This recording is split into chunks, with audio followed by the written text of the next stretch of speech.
Okay, and we're live. There we go. Well, if anyone's watching, I'm Brad. Welcome to the one shot, Waking the Bears. Got that one shot for you guys today, and I'll just quickly go through the cast of the game, my players, going from left to right on my screen. Just a quick introduction and a little bit about your character, and then we'll pass it on to the next person. So we'll start with, on my left is Justin.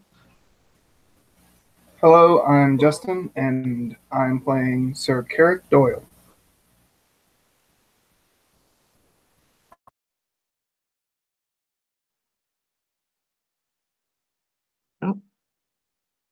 And he is a human fighter, correct?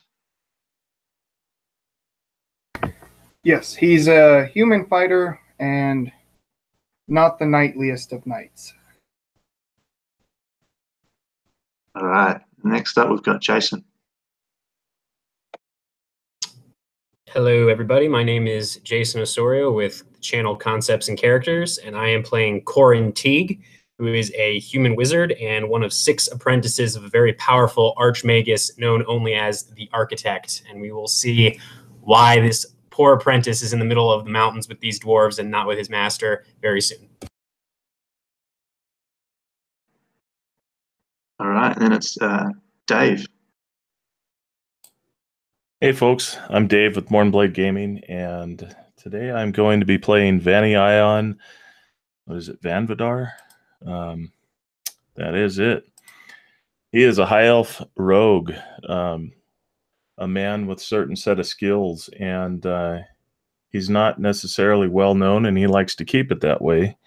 He is currently was offering his services to a dwarf merchant, and that's what had brought him to the Dwarven stronghold. And yeah, that's me, and I'm really happy to be playing under Brad. This is the first time I've gotten to play under him as a DM. Several times playing with Carol and Jason. First time playing with Justin. Really looking forward to that. And yeah, ab tab. All right, last but not least, Carol. Hi, I'm Carol Dunster. I have a channel, Dunsters and Dragons, which ends up with my family in quite a bit. Always the grandkids. And I'm playing Frida Steelstone. She's one of those dwarves that everybody else is stuck with. This is her hometown. She's a smith. And she's going to get involved in this crazy adventure too. All right. So I'll just quickly set the scene for you guys, and we'll head off on an adventure. So it is a day of festivity in the inner mountain dwarven city of Malkmere. The Lord of Malkmere's Hall, Grug Mountainfist, celebrates his day of birth. The hall is decorated with wreaths, ice sculptures, and hall banners, while the tables hold buffet feasts fit for, well, a dwarven lord and his company. For one reason or another, you have been invited to join Grug in his celebration. Carol, what would you be doing in this celebratory event? It's basically a large dwarven hall. Like I said, a whole bunch of food and drinks and stuff, and revelry going on. What would Frida be doing? Oh, Frida would definitely be sitting with a few of her friends. She's been drinking, probably a little too much already. She's got another big tankard in front of her and a big plate of food. She's just enjoying herself with her friends. Have another one. It's his birthday, and glugs it down. And Jason, what would Corin be doing at this point? Corin would probably be huddled into a corner by himself. Every now and again, he would try to talk to some of the mountain folk, and he'd probably get a couple of words out before the dwarves realize that he's just not the kind of person that's fun to talk to in these kind of instances. He's just very not boring, but he's very nervous and twitchy. He doesn't really seem to eat or drink much. He often complained about how this rich dwarven food played havoc with his stomach, even though he appears to be a much younger man to be having these kind of indigestion problems. But yeah, he's just sort of huddled in a corner, probably nursing I imagine like a warm cup of tea or something. And a couple of dwarves are probably noticing this and snickering as they see him just sort of sipping nervously at this cup. That's great. Justin, what about Sir Carrick? So Sir Carrick would probably be wherever any other soldiers for the dwarves are, whether they want him there or not. And he would be regaling them with tales of what Sir Carrick Doyle had done, and maybe telling them how he fought some things that are only just myths or something like that. And then towards the end of his stories, he'd be pulling up one of this small little crossbow with like a grappling hook attached to it and being like, and he's probably a bit too drunk right now, you guys are really good at making these things. I got one of these just down the street. It was amazing. Do you know if they make any of these that are bigger? And probably slightly annoying some of the actual more seasoned dwarves there. Brilliant. And Dave, how do you pronounce your character's name? Just call him Vanny. Vanny. All right. What would he be doing? I would imagine that Vanny, it began with him circling the edge, attempting to locate some wine, as pitiful as it is in this region. But actually, at this point, what you actually see is he's targeted a certain group of dwarves that have really gotten into their cups, and he's kind of edged closer, trying to be discreet, and he's actually kind of laughing with them as his long, spindly fingers are reaching into one of his pouches. Not necessarily everyone's seeing this, but the drunken dwarf is, of course, laughing raucously as he pilfers several coins from his pouch and laughs with them. And then quickly sort of makes a way from the group, looking for another group to, make some more coin. It's just petty cash after all, spending money. If you want, you would probably notice Carrick, and he would totally be easy to steal from.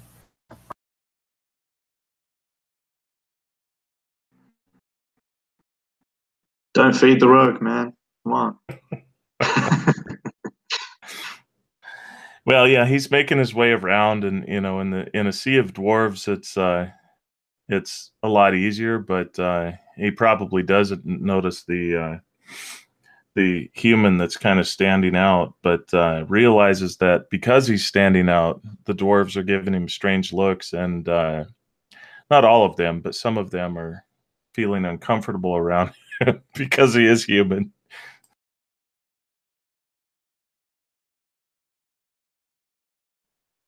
Cool. And as you guys continue with your feasting and drinking, suddenly you notice the hall burst open as a Malcolmere scout enters, breathing heavily. Grug, the Lord of the Hall, turns his head to face this sudden interruption. He notices his military garb and rushes towards him. And the scout, and everyone sort of stops for a moment when they hear the door burst open, but sort of goes back to talking quietly so that they're not showing, I guess, that they've noticed it. But you guys are all sort of within earshot to sort of hear what he's saying. And the scout says, "My lord, they are coming around the mountain, over the mountain, probably under her as well." And then Grug replies, "Who, soldier? The tieflings? Men from across the northern sea?" "No, my lord. Disfigured creatures, walking on 2 feet, but not men. Horns, hooves, tufts of fur. Beastly men, my lord. It cannot be. The Burning King is returning. This is dire, soldier. Return to the barracks. Report to your captain that we need to prepare for war. Send messages to the kingdoms of Bredonia and Clarchelia. We will need the humans' help in driving these foes back to whence they came. Go now. And Grug turns back to the now relatively silent room, who have been attempting to listen in to the discussion. He raises his goblet and taps it with a golden fork to get everyone's attention, including you guys. He simply said, oh, sorry, go. Yeah, and the moment it's silent, Frida gives a big, loud belt.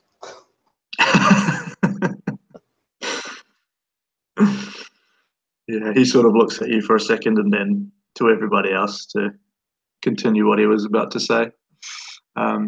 He just simply says, my guests, I am sorry to be the bearer of bad news and cut you off from your feasting, but I have been informed of some dire news. I wish for you not to panic, but there is an invading force coming from the north. Please go and prepare yourselves and your families for conflict. This is unavoidable, and we will do all we can as a city, as a kingdom, to quell this danger. He looks around. I will also need a number of groups of volunteers to travel to the nearby Urska allies' lairs and warn them of this incoming threat. There will be a reward, of course. Please see the Jarl for your assignment. And with that, the Lord of the Hall exits, and a number of his advisors follow in tow. What do you do?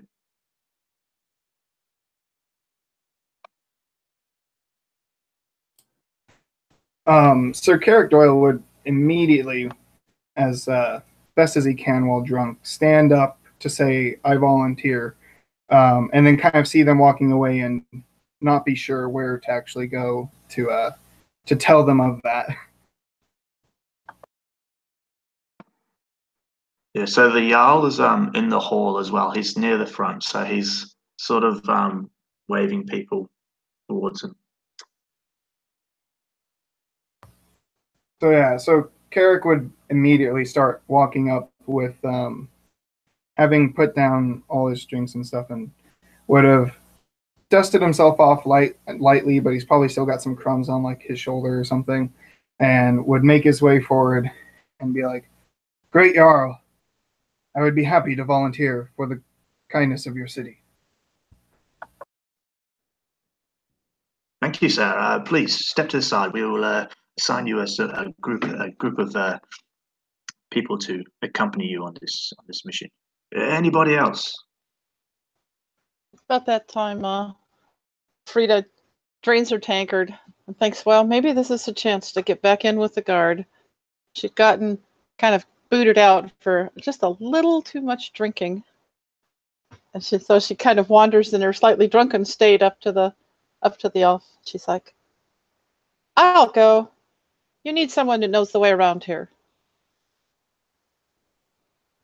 Yeah, and the Dwarven Jarl, he looks at you and he recognizes you. And he says, Frida, yes, well, as long as you keep the ale under control, I'm sure you'll do just fine. Please, step aside here. For our allies, I can do that. She kind of, well, there's another burp and goes off with the drunken human. So, okay, sorry. Go ahead. Okay. I was going to say that Vanny Ion is probably, at this point, he's starting to walk toward the edge, and he sees Corin there, not knowing who he is, but realizing that he's huddled over he's definitely not Dwarven, and there's not many non-dwarves in the city. And he walks over and he tries to rally him by saying, we need to get out of here. This shit's about to get crazy, and I don't think it's safe. And Corin looks up at you, Vanion, and you see he has these thick horn-rimmed spectacles that are sort of edged in gold, and he sort of adjusts them as he looks at you with watery brown eyes, and he says, I mean, I'd like nothing more than to leave, and he glances over in the direction of the Jarl where Frida and Sir Carrick are standing. He just sighs, and runs a hand through his sort of greasy brown or black hair, dark brown hair, we'll say. And he says, but I must do what my master, the architect, wills, and the Spire of Bone must maintain its alliance with the dwarves. So, and he sort of puts his pale hands on the top of the table, setting his teacup aside, and he stands up, almost swimming in this just heavy fur coat, and he looks at the elf and says, I would like nothing more than to leave, but I don't think I can. And then he starts to like shuffle very awkwardly and slowly in the direction of the Jarl. Yeah, and actually realizing that Corin had actually said it a little more loudly than he had expected him to respond with. And so Vanny is looking around at the dwarves like, of course, that is what we would all like to do, is help our people here, right? And he, let me help you. And he begins like helping you up and walking up there with you. Please, we shall help these strong people.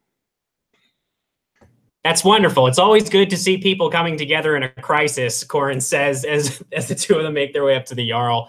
And Corin would just quickly say, I am Corin Teague of the Spire of Bone, one of the 6 apprentices of the architect, and I would like to offer what assistance I can. And the Jarl will be able to see on this sort of round, flushed face. He looks to be in his maybe mid to late 20s.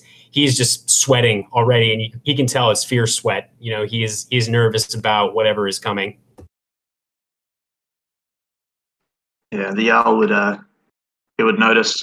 I'm guessing that somewhere on Corin's attire, he would have some sort of architect symbol or Spire of Bone symbol or something like that. He would recognize that, and he would just say, you're with the architect. You should be able to handle yourself out there. Please, join the others here. My master would definitely disagree with you on that, but I will certainly try. And he kind of shuffles over to stand by Carrick and oh my God, I almost called her Fiona. Frida, there you go.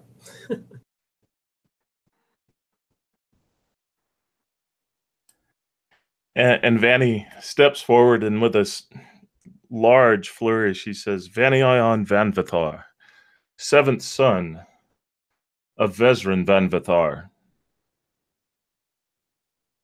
offering my assistance. Kind of leans forward and says, will there be some compensation for the danger involved in this? That name sure is a mouthful. Yes, of course, there will be compensation upon your return, should you return with our bearkin allies safely. Excellent. And he claps him on the shoulder and says, we'll see this through, right? He looks to his soon-to-be comrades, begins walking forward. Frida's like, yes, we can do this.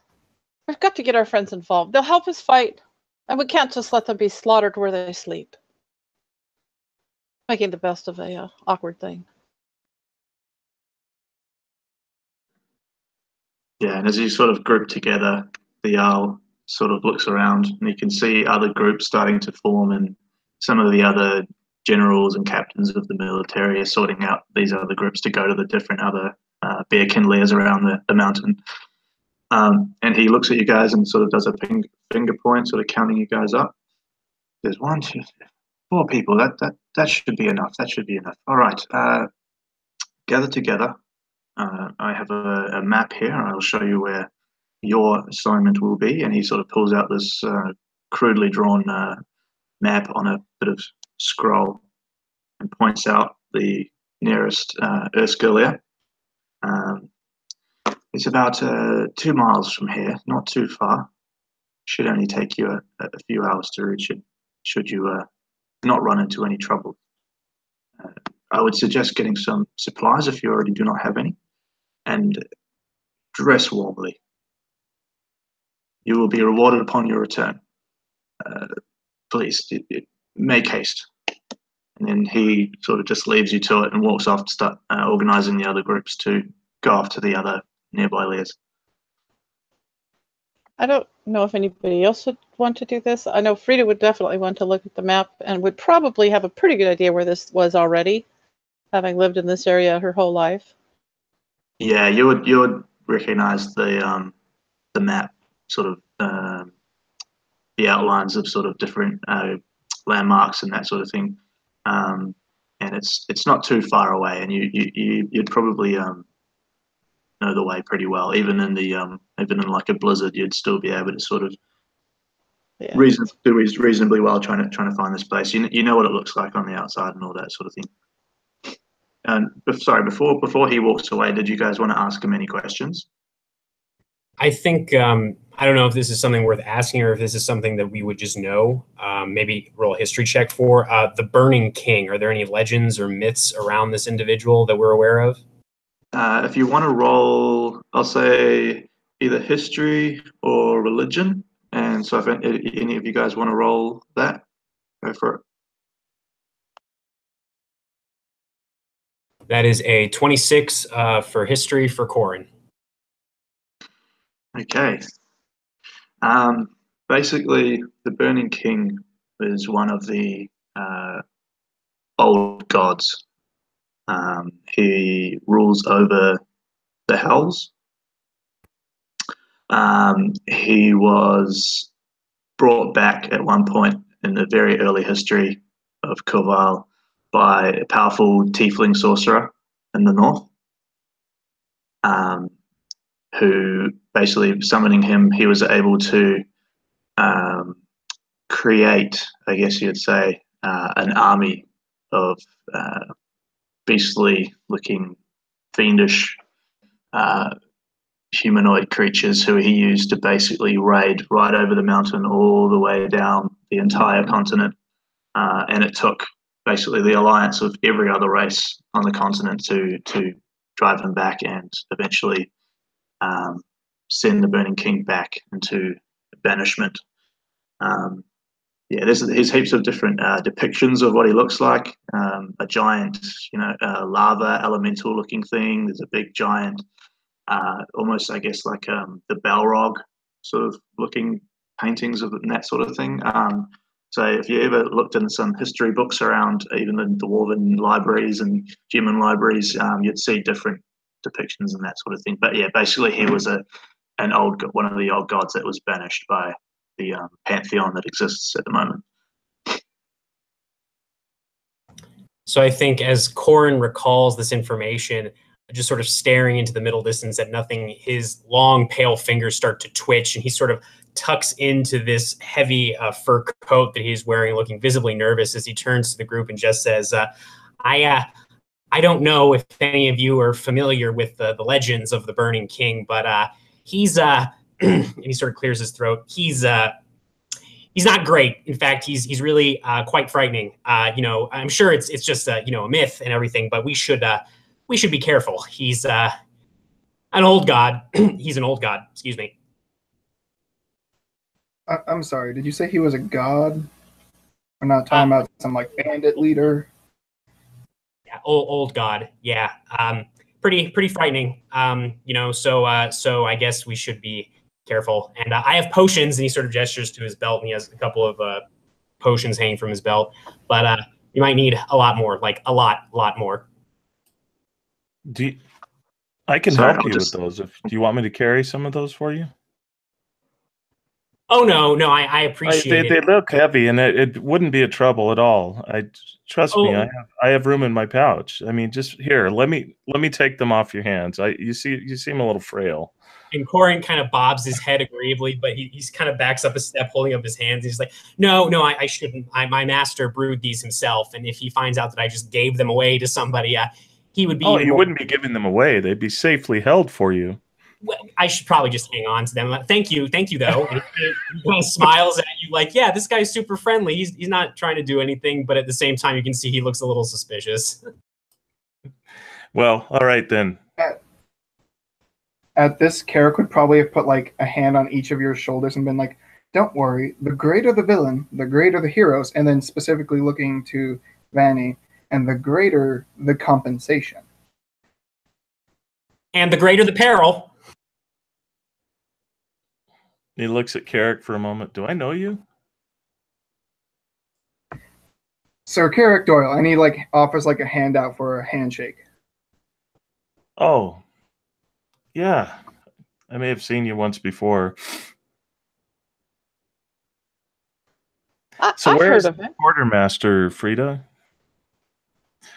Here, You've come heard of this him way. too? Yes, I've heard the name. Well, Seems that he's regale us with a done some tale amazing on the way. things. It seems he's done some quite amazing things. I'm sure he will keep us all alive. And she starts leading them off towards the quartermaster. See, it's already looking up. I mean, come on, Corin. Stand tall. And he claps him on the back a little too hard. And Corin stumbles a little bit and says, I'm standing as tall as I can. I'm not really sure what else I can. And he kind of like tries to prop up, but he's got a little hunch and his shoulders are bowed a little bit. So he can't really straighten up very much at all. Frida just kind of looks up at him, thinking, he's tall enough.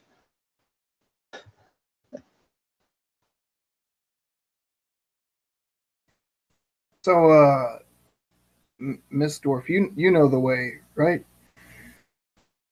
Yes, that's Frida. Frida Steelstone. And I'm glad to meet you, Sir Carrick. And she kind of holds her hand out for a moment. He'd shake your hand and do that thing. Well, he would try, and then he'd have to like maybe get on a knee and like do that thing where you kiss the maiden's hand and then drop it. She kind of blushes a little and laughs. Come along. Let's get our stores. She doesn't know what to do with fancy manners, really. Vanny kind of rolls his eyes a little bit, not openly, and then he, as they're stepping out, he grabs the single wine glass that's on the serving tray and the bottle next to it, and he's like finishes the cup and just uncorks the bottle as they're walking away. Finally.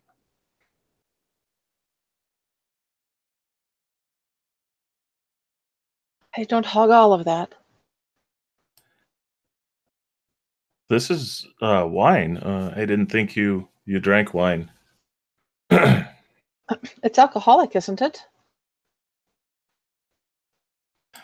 Yes, it is. Any drink is a good drink.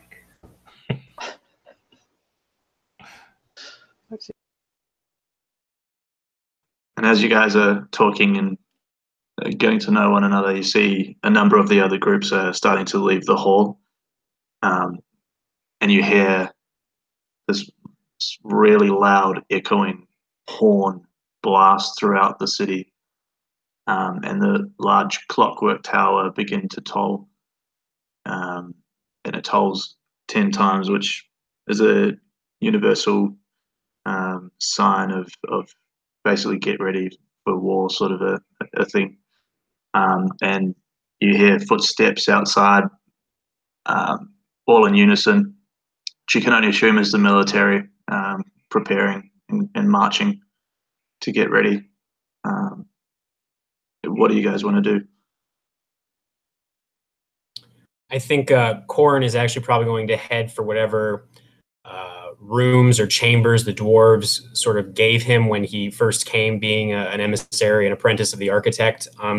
He would just go by himself unless someone wanted to come with him to retrieve his quarterstaff. And he would just make sure to take, like, I imagine it's like a silver chain around his neck with this little almost triangle of whalebone that hangs around his neck. That's his sort of symbol of being a part of the Spire of Bone and a servant of the architect. He'd make sure that was tucked into his coat so it wouldn't get damaged or lost or anything like that before returning to, I guess, the main square of Malgmere to wait for the others. Yeah, Frida would show people basically where the quartermasters were if there was anything they needed, but then she'd have to run off and get her things because she's in her party clothes. She's got to get her mail and her warhammer and her shield and. You bring in your boyfriend? Not that kind of mail, chain mail.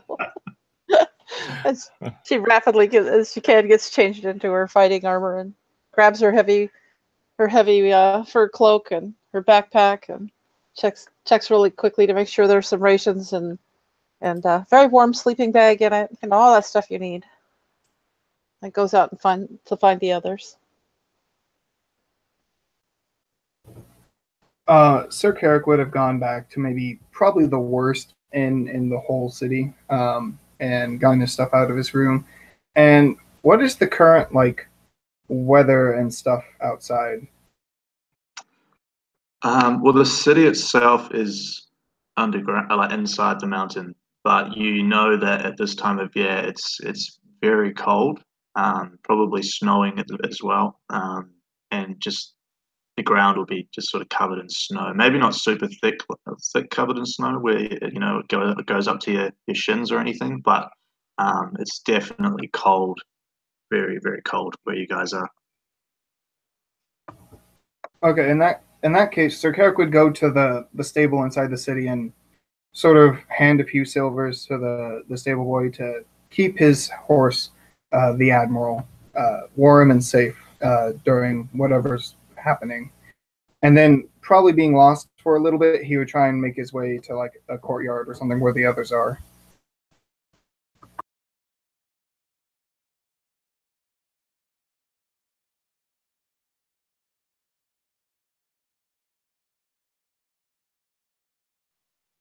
Is there anything that Vanny would be doing, Dave, to get ready? Yeah, he makes his way off to his. He's got a room in the back of the merchant's place that he's working for, and he, because he does have a contractual relationship with this individual, he does leave a quick note to the dwarf named Torog, and he leaves it in Dwarven, and he signs his name and says that he will be back forthwith, and expect him back within the week. And he makes it a point to politely say that he is saving the dwarves in his message. I am off to help save the dwarven community. And so he rolls it up and sets it on his desk for him to conspicuously see, because Torog is probably out preparing as well. And he gathers his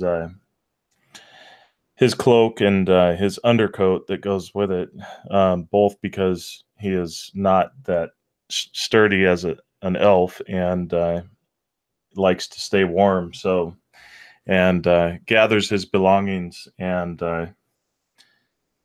begins making his way over to the quartermaster, or where the rally point, if you will.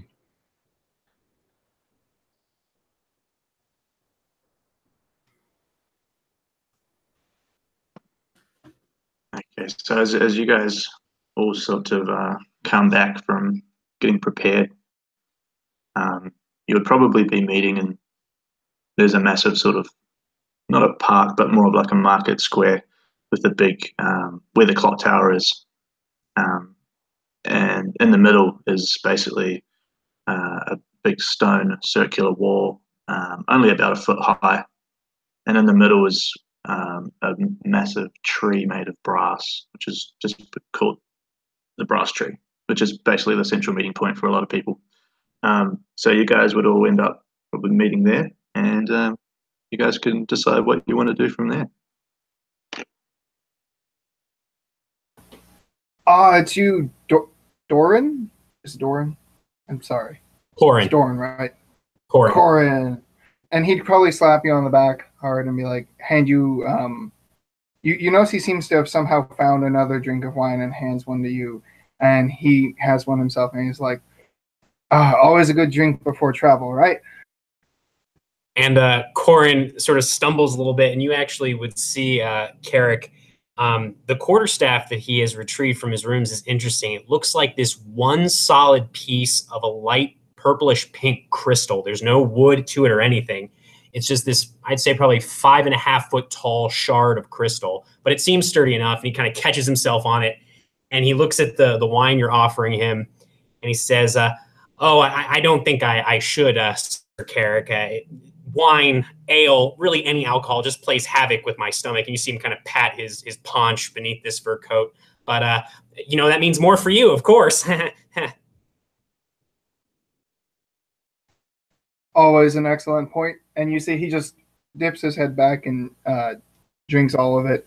And you notice that the armor he's wearing is a type of chainmail, but it's all very worn and sort of damaged and not quite maybe what you had expected. And at his side, he carries a shield, and you'll notice on his belt is what seems to be a flail of some kind. And at this point, maybe as he goes to drink the another wine glass he seems to have produced, he sees Frida coming and would offer it to her.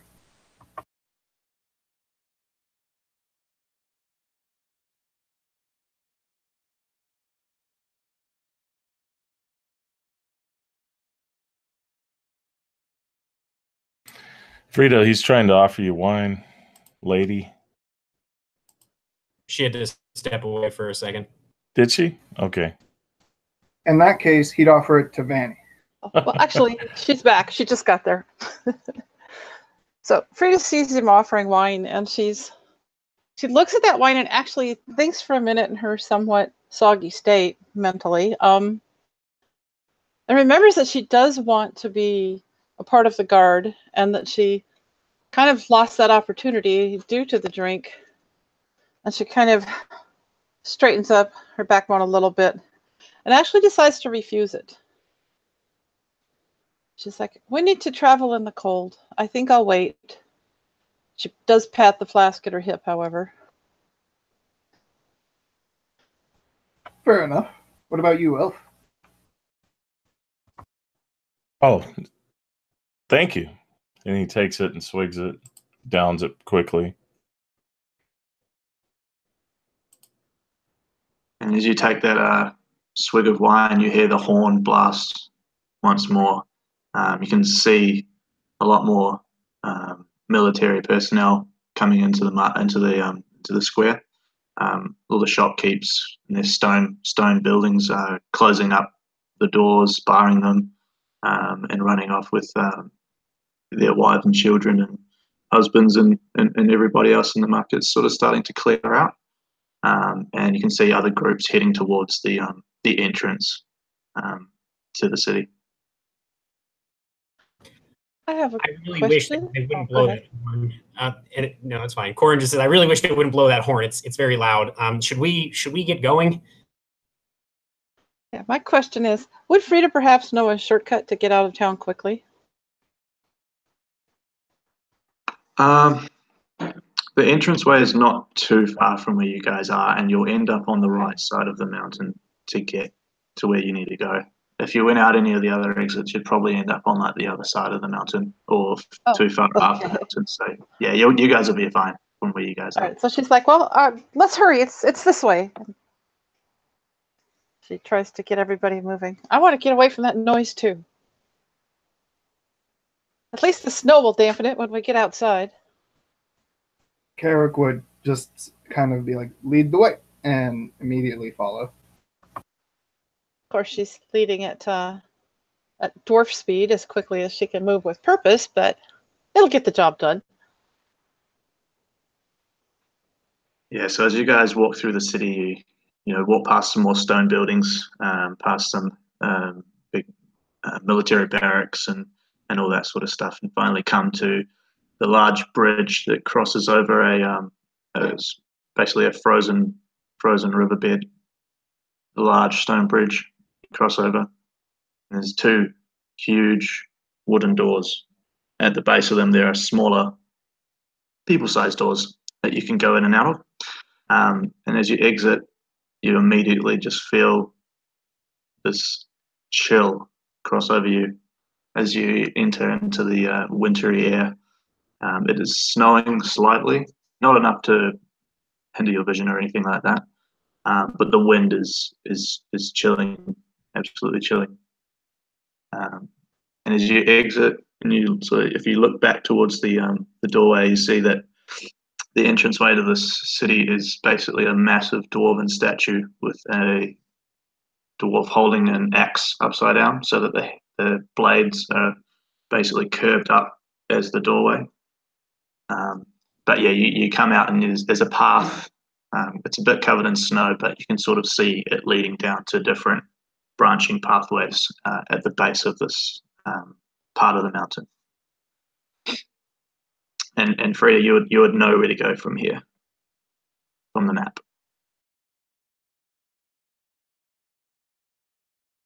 I would assume then that she would probably be at the head of the party.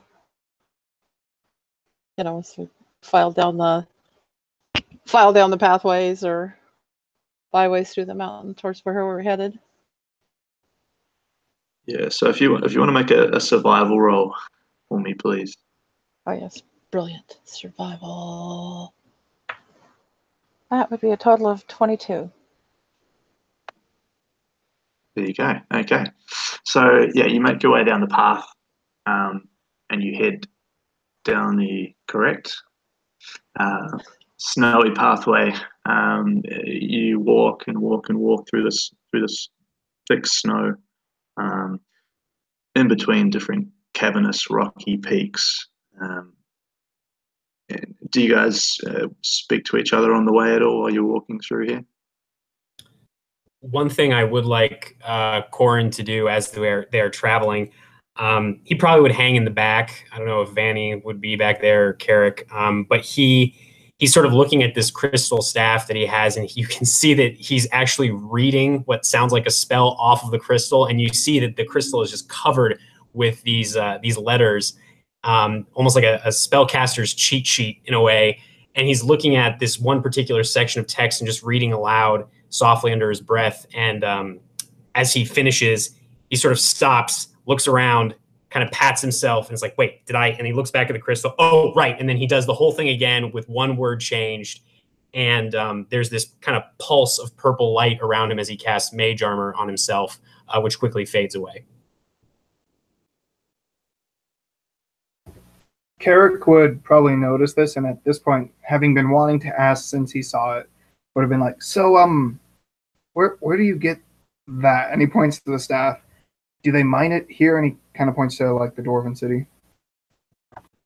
Oh, no. And Corin actually looks almost distraught that you would even suggest something like that. His eyes go wide and his mouth kind of hangs. He's like, oh, no. This comes from Bredonia. It comes from, he sort of looks around like he's expecting people to be like overhearing this conversation or listening to this conversation. It comes from a mine beneath the Spire of Bone. I probably shouldn't be telling you this, but yeah, this did not come from, no offense, he says to Frida, this didn't come from any mere dwarven mine. Wow. Frida raises an eyebrow, but keeps going. Sounds like it's full of riches. I mean, I suppose if that's what you're interested in, but with great riches and great villains comes great peril, right, Sir Carrick? Absolutely. By the way, that is incredible. I'll have to visit there sometime. For your sake, I hope you never do. And he continues moving forward. Is it hot there? Depends on the architect's mood, Miss Frida. Depends on the architect's mood. Because it's so lovely here, fresh and clear. She takes another deep breath of the freezing mountain air and just kind of gives a little shake, and her step quickens and her eyes brighten. And Vanny just says quietly, he's like, and miserable. As he's huffing and puffing in the cold, and like he continues to just rub his hands together. Being a sun elf, he is just not cut out for the cold. And yeah, he continues to rub his hands together and think he should have brought some tea with him or something. Maybe a fire stick.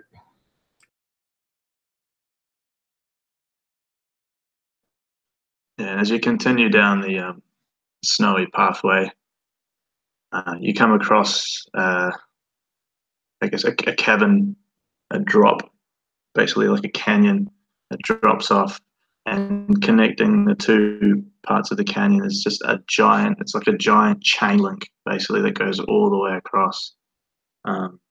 So if you guys are crossing that, I just need you guys to make, I guess, either athletics or acrobatics, just to be able to sort of climb across this oddly shaped bridge. It's not really too friendly for people trying to cross it, and it's a little bit slippery from the snow.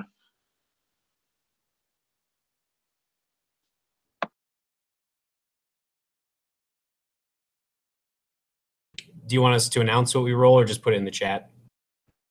Either or. If everyone's putting it in the chat, just chuck it in there. Got it. Sir Carrick would when they start crossing, be like, I remember when I went over a bridge like this once. Quite treacherous. Always gotta be careful. Okay, so all of you made that. Luckily, the 14 was the DC. So you guys sort of slowly and carefully make your way across this giant chain link, forged hundreds of years ago, to keep the land from splitting apart.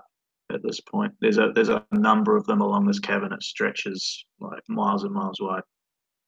So you eventually get to the end of the chain link, back to the frozen path, and continue walking. Again, numerous rocky spires, snow-covered peaks, and you eventually get to a part where there's basically the snowy pathway, and then it sort of curls up into snowy. You're basically in a snowy basin, I guess is the best way to describe it. That stretches quite wide, and there's a few mountainous peaks around. Can I get everyone to make a perception check, please?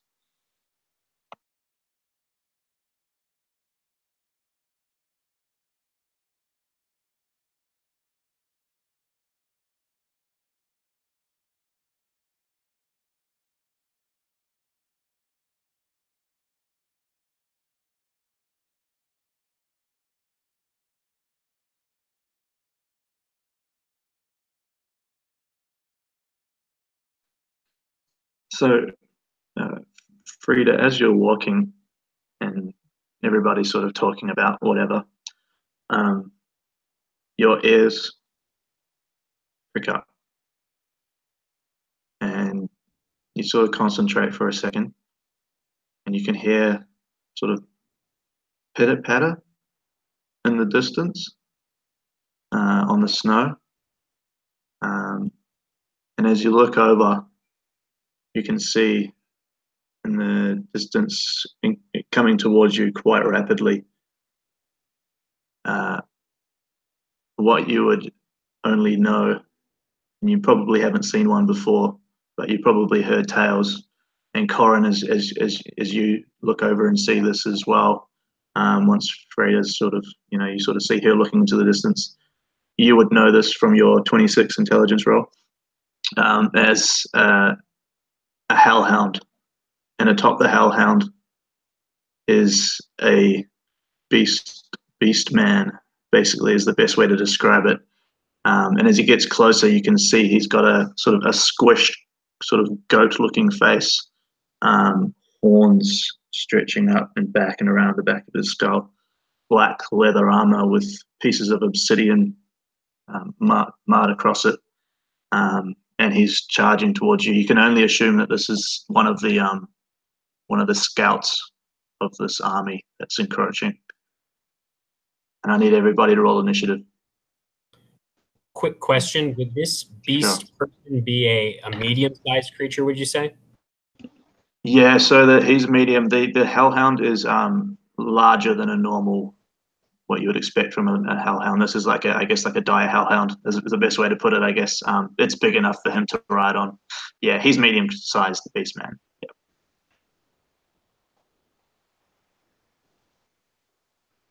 Rita kind of hisses at everyone that's not seem to be paying attention. Look what's coming, guys! And Oh no! I'll get behind us. We'll help to protect you. And she grabs out Bertha, and you'll see that she has this quite beautifully made and intricately carved with all sorts of runes warhammer. It's obviously something quite special. I might possibly, let's see. Okay, well, you guys are all rolled better than the enemies here. They got a 6 on their initiative, so So yeah, as you turn around, Corin, you would see this, and then you would just hear this sort of blood curdling scream from this hellhound, just, and you would see its cheeks start to glow, sort of red hot, as it runs towards you, and you see the beast man pick up his crossbow as he sort of rides towards you. But Vanny, you get the first attack. He's probably about 60 feet away from you at this point, charging in.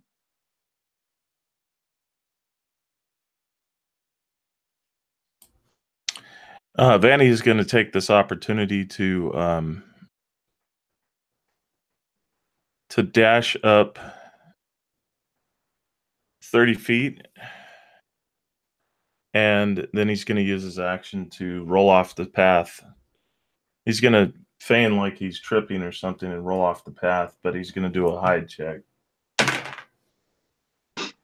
And so that's a total of a 24. What was the check, sorry? So what he did was he dashed up about 30 feet, and then I used my action to roll off the path, like behind a rock or a boulder or something, or into the snow, and rolled a hide check. So I rolled stealth to hide, and got a 24. Cool. Yeah. So he definitely doesn't see you. Yeah, there's different little bits of sort of rocky parts that stick out around the place. So there's definitely places for you to sort of get cover or hide behind. So next up would be Carrick. What do you do? So Carrick would immediately hold up his shield and stand directly in front of Corin. And he'd just kind of look back and be like, "Stay behind me."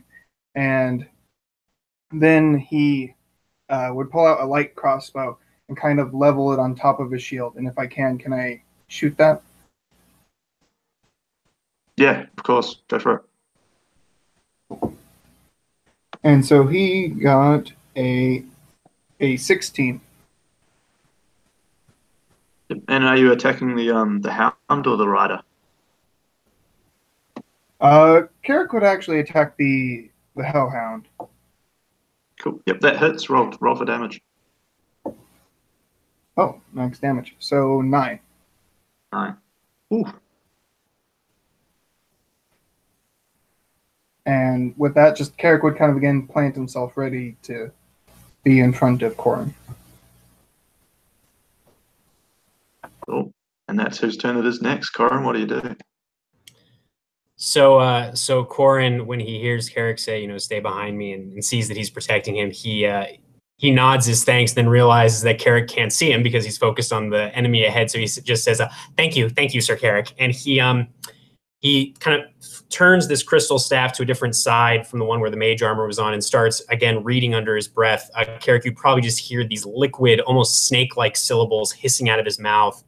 However, I did pre-roll the hit on the Hellhound. I'm assuming a 9 does not hit. Unfortunately, a 9 does not hit. Didn't think so. So yeah, I mean, you hear him, Carrick. He's reading, and then he hits a point. He's like, wait, oh shit! And you realize that he somehow screwed up the spell as nothing happens, and he's just going to remain behind Carrick for the time being. All right, Frida. All right, so Frida's going to step up. Get everybody's name straight. I'm slow with this. Next to Carrick, because she also has a shield and she figures she can help to protect. And she's going. You say this guy's within 60 feet? Yeah, he's charging towards you, so he's probably about 60 feet at this point. Slowly getting closer. She kind of pulls up Bertha and gives it a quick glance and say, "Okay, Bertha, let's go to it." And she takes it up and gives a big swing and throws her warhammer. And let's see, 18. We had a total of 23 to hit. That hits. I've got dogs bothering me. Nothing unusual. See if I can figure out.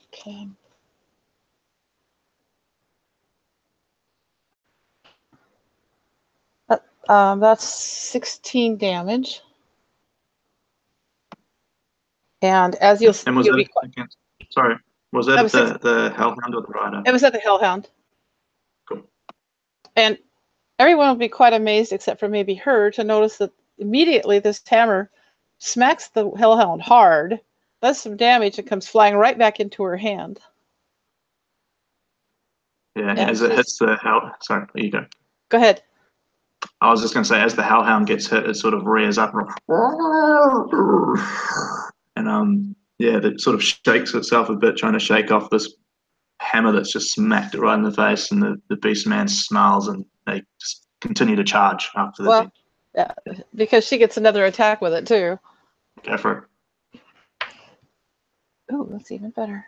In fact, oh gosh, I have all these things at this level I'm not used to. Because a 19 is a crit for her. So she's going to crit with it. Probably. How do you work the crit damage? So the way I do it is you roll for damage, add all your modifiers, and then double that. All right, she gets an extra dice of damage for using this weapon as a thrown weapon. Does that count into the doubled part, or is that separate? Anything to do with the damage, just add it all together. Yep. Oh my gosh. And double everything that you Well, considering that I'm rolling garbage for damage, it won't be so bad. Nonetheless,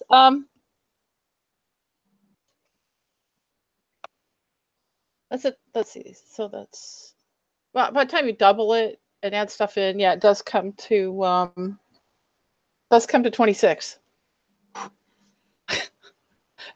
That's only rolling a 5 and a 1.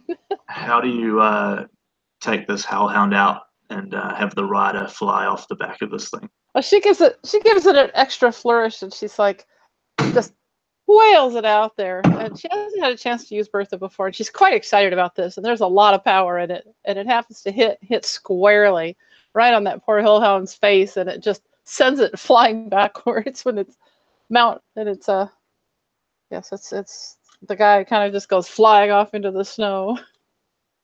And Bertha comes flying back to her, and she goes, "Good job, Bertha!" Kind of quick dunks it in the snow to get the blood off it.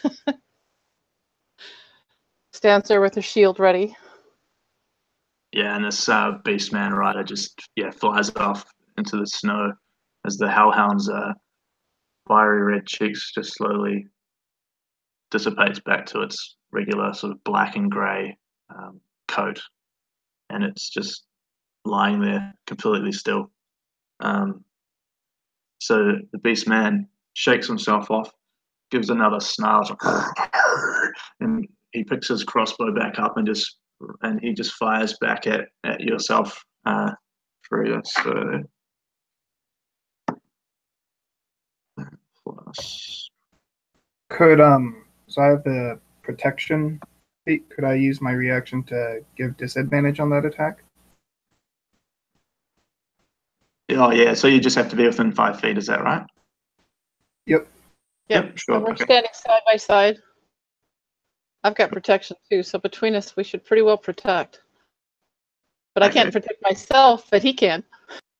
Cool. All right, no worries. I'll roll one more then.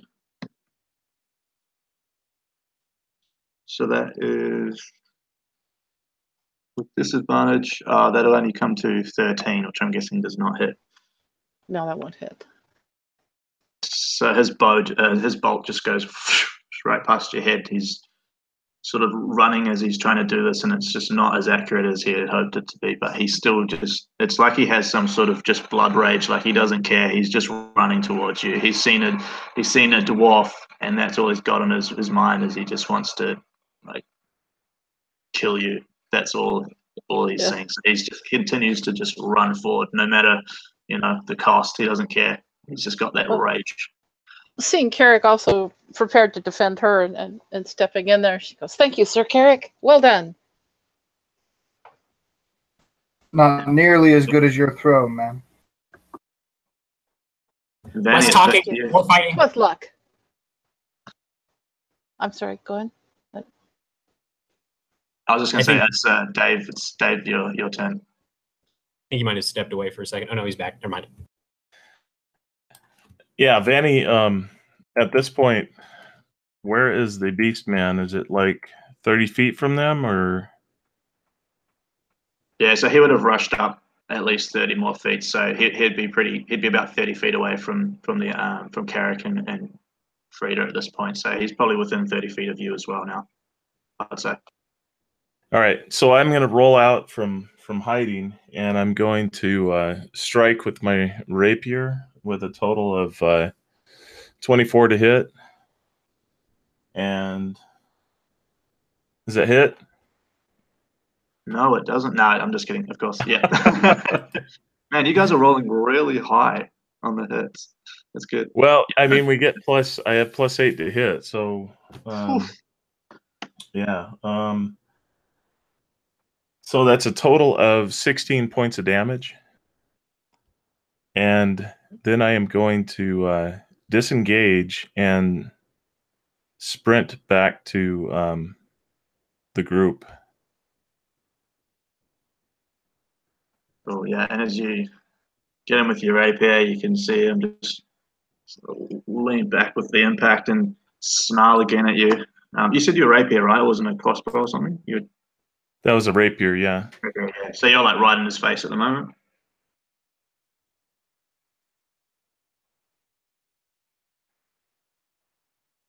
Dave? Sorry? So you're right up next to him now? Yeah, sorry about that.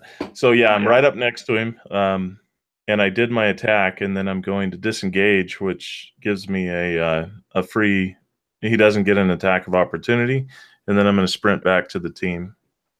Cool. So all right, no worries. Carrick, you're up next. So at this point, Carrot kind of seeing that it's just the one person would slowly be walking forward with his crossbow still like on top of it. And he would have taken another shot, but I'm highly doubting a 9 hits. So it probably just goes wide. And he would eventually reach probably about halfway between him and the other person. And hold that spot there. Cool. Yeah, no, that doesn't hit. So yeah, it just goes flying past the beast man's head. And then Corin, it's your go, man.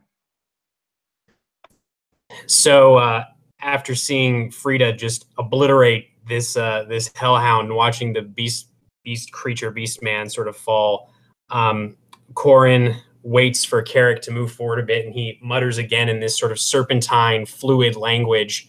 And you, Frida, you'd see this sort of yellowish light come from his right hand as he throws a firebolt at this creature. I'm assuming a 23 hits. Is that correct? All right. Yeah, 23 hits for sure. And so it impacts probably, I imagine, on the creature's like shoulder, just sort of igniting with these yellow flames, dealing 8 points to fire damage as Corin sort of shifts himself behind Frida now that Carrick has moved forward.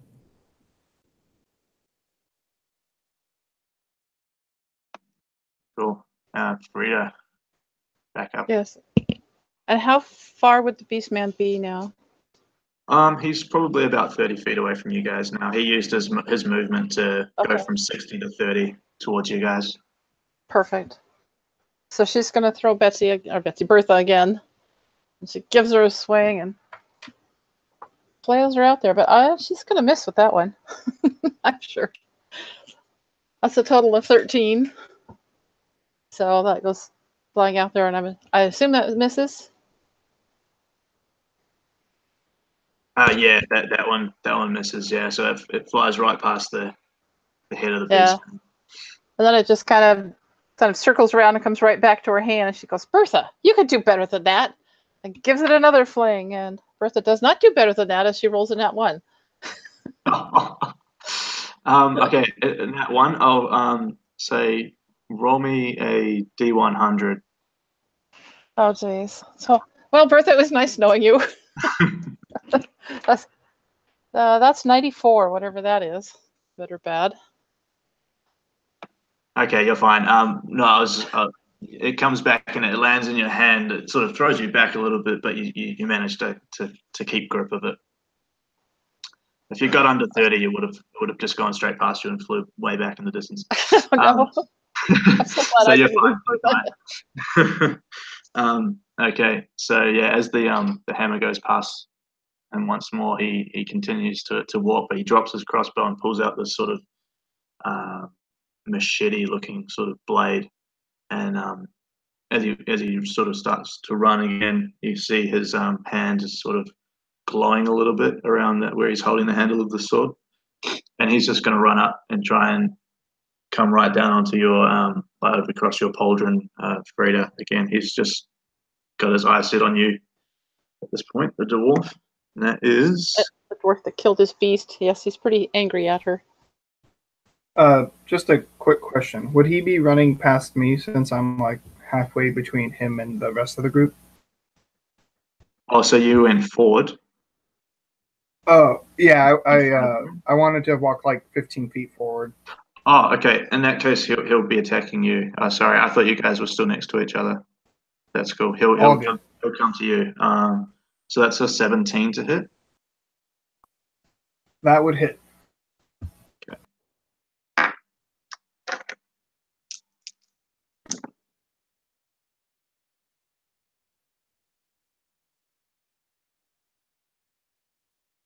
That'll be 14 points of slashing damage on that one.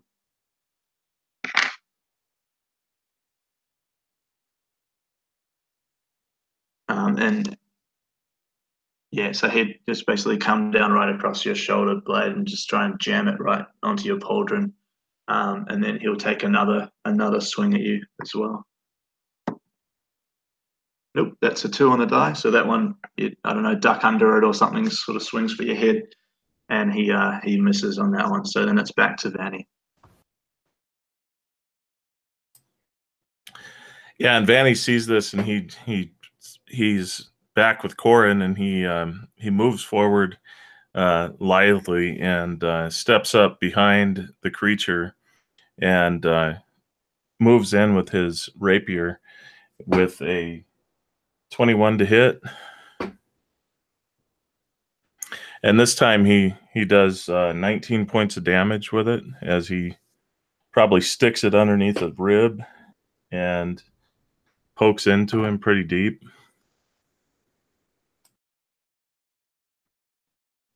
Yeah, that's just enough to take this guy down. So I imagine as you sort of shove this thing right up into his midsection under a slot of armor, you see his head just go back and he sort of slumps to his knees and then falls into the snow. And as you remove your blade, you see his face begin to crumple and sort of shrivel up a little bit, and you see this black ooze begin to slowly pour out of his mouth and his eyes, as his body just sort of starts to shrivel up. His armor and everything stays the same size, but his body just sort of shrivels, basically into like what you would expect of like a 90-year-old human sort of thing to be, that sort of size. And he's gone. Carrick would just sort of stand there and be like, "My gods!" And while like sort of rubbing his shoulder where he had gotten hit, he'd look over to Vanny. He's like, "Good step, good step." You did well, Sir Carrick. And he's Vanny is quickly trying to assess the creature to see if there's anything on him to loot before it gets all oily and gooey. Yep. Roll a investigation check.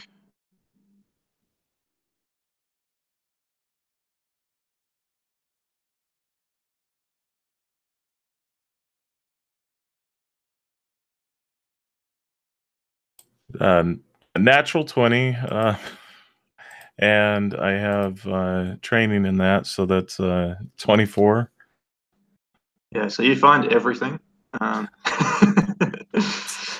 You find, so what you find on him, basically, he's got that armor on, which is basically like a medium armor, black leather, bits of obsidian sort of dotted around there, the gauntlets and all that sort of thing. He has his sword, which has. Do any of you guys speak Infernal at all, or can read Infernal? .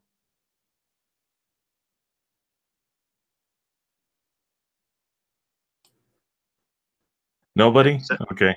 okay, so you don't know what it says, but it's like an inscription, an infernal up the blade itself, and the handle is, you can see it's sort of stuck to his hand, but you could pull it off, but if you try to remove it, it's a little bit hard to remove from his hand, but you managed to pull it away, and you can see 3 little piercing marks on his palm. So you find that sword there. You also find around his neck, he's got an amulet, a black obsidian chain with a silver pendant, which is in the shape of, it's a circular pendant, and in the middle is basically a horned goat, like a mountain goat inscription that's been carved into the middle of the silver piece. And then he's just got odds and ends on him, daggers and stuff like that. But being a scout, he doesn't really have too much, I guess, expensive things on him. Just sort of the more the necessities for getting around the mountain.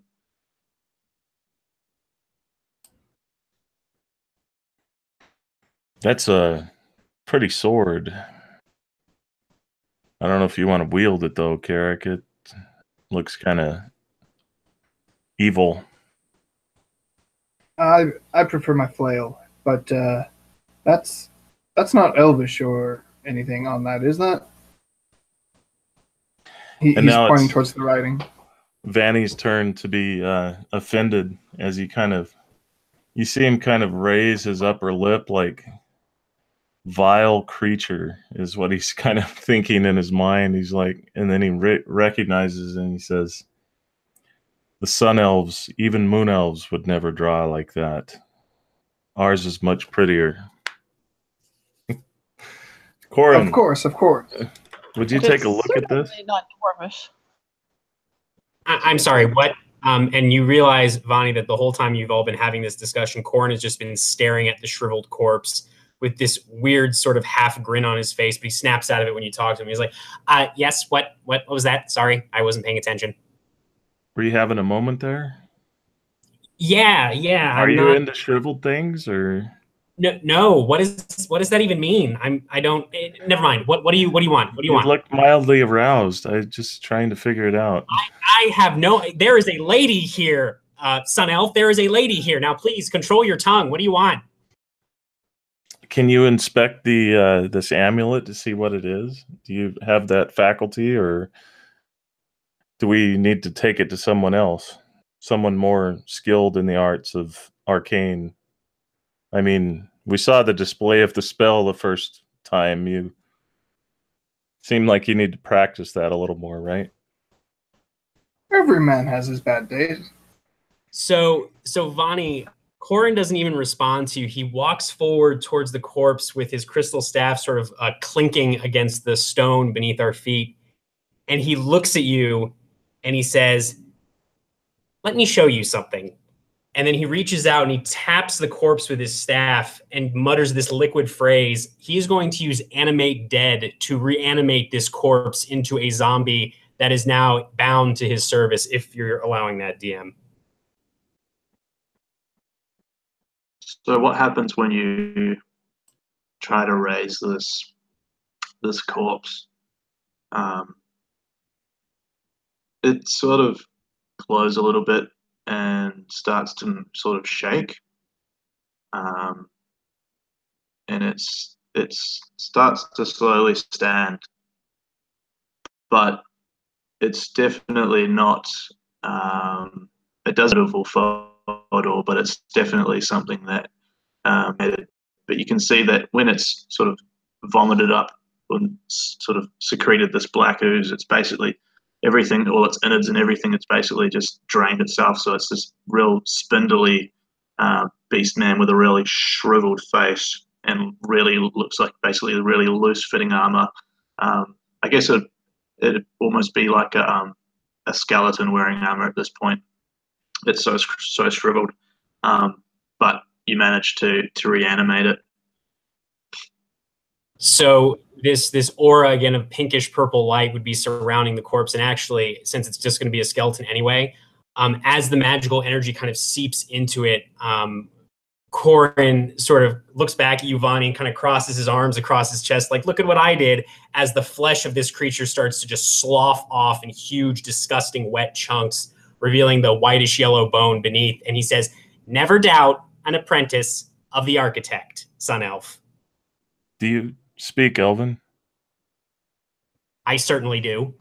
You hear him say, Egote, which means less than an outsider. And he spits and just kind of steps back away from you, like dealing with the undead. He's just kind of looking at you, you know, down his nose, because he's a sun elf. In Elvish, Corin would respond by saying, a man lost in the desert must take such water as is offered. Carrick at this point has probably turned to the side somewhere and vomited, in all honesty, at what's just happened. And you see he kind of like, all of that drinking was not a good idea before the trip. And he kind of looks back and he's like, speaking also in Elvish, I've not ever seen a trick like that, sir. I've never seen a trick like that. As I said, Eric, and he'll say Danny actually just says, now see what you've done? You've made the fighter puke. As I said, Sir, you made the warrior puke. As I said, it is in your best interest to never go anywhere near the architect or the Spire of Bone. Trust me. And Corin, actually, for the first time probably since the group has met him, just a full-on smile as he kind of shuffles back towards the skeleton, which moves around in front of him almost to protect him in case anybody gets any funny ideas. Seeing all these pretty nasty shenanigans, because I'm not speaking any Elvish whatsoever, Frida's looking at all these people gabbling away in some strange language, raising this horrible dead thing, and she reaches for a hip flask and takes a good swig. She's like, ugh. And she offers some to Sir Carrick. It's just don't backwash. You need to swallow? No, I am fine. Also, is it your spell that makes the body ooze black? Not mine. No. Oh, that would have been at Corin. Yeah. No, Sir Carrick. And Corin actually, the smile fades and he looks back at the body and at just this puddle of flesh that it's standing in. I don't know what was making it do that. Normally it doesn't do that. I haven't done that spell a whole lot. And he looks back at the skeleton, which just kind of regards him with these empty sockets. It should be fine though. It's just anyway, we should keep going. We should keep going. Yeah, and as I want out of here. Yeah, as you look at the skeletal beast man, Corin, you sort of feel warm for a moment, sort of like a pulse of warmth, which is odd. It doesn't usually happen like that. But yeah, that happens for a moment and then it fades away. And Vanny, before you sort of walk away from that corpse, it's now raised. You notice in its back pocket there's a little note, and if you were to pull that out, you would basically see written on it, oh no, sorry, you guys don't speak Infernal, do you? So you wouldn't be able to read it. That's too bad. he just puts the note regardless if you want to. Yeah, he'll pocket the note and hold on to it for something. He'll figure it out somehow.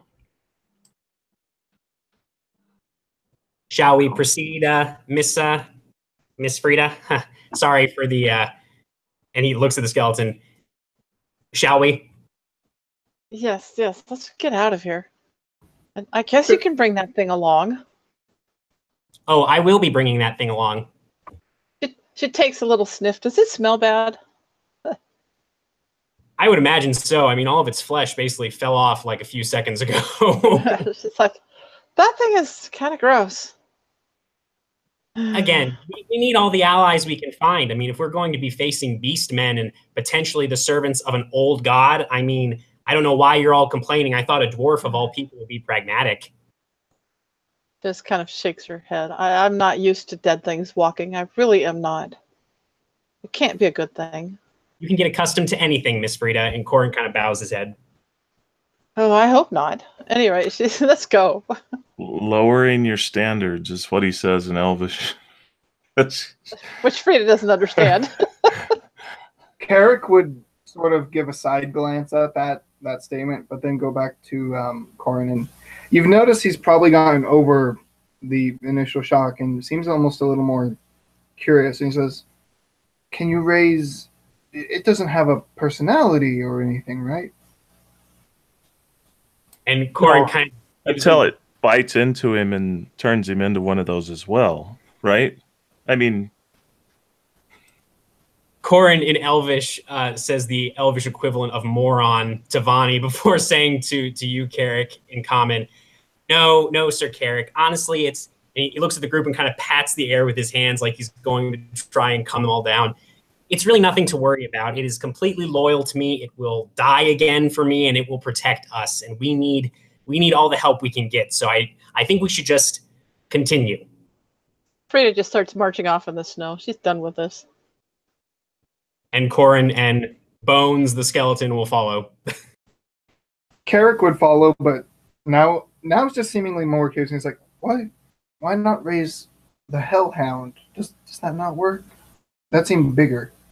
And Corin kind of sighs and looks over his shoulder at you, Carrick, and says, you sound like my master. All you do is ask me questions and make me second guess myself. But the thing is, I think the Hellhound is too big, but I don't know if that's entirely accurate. Just stop. Just no more questions. And he kind of hurries to keep up with Frida as the skeleton shambles along next to him. Besides, the Hellhound has his head crushed in and skull crushed. I don't know if that would affect the spell or not, but it would certainly be ugly.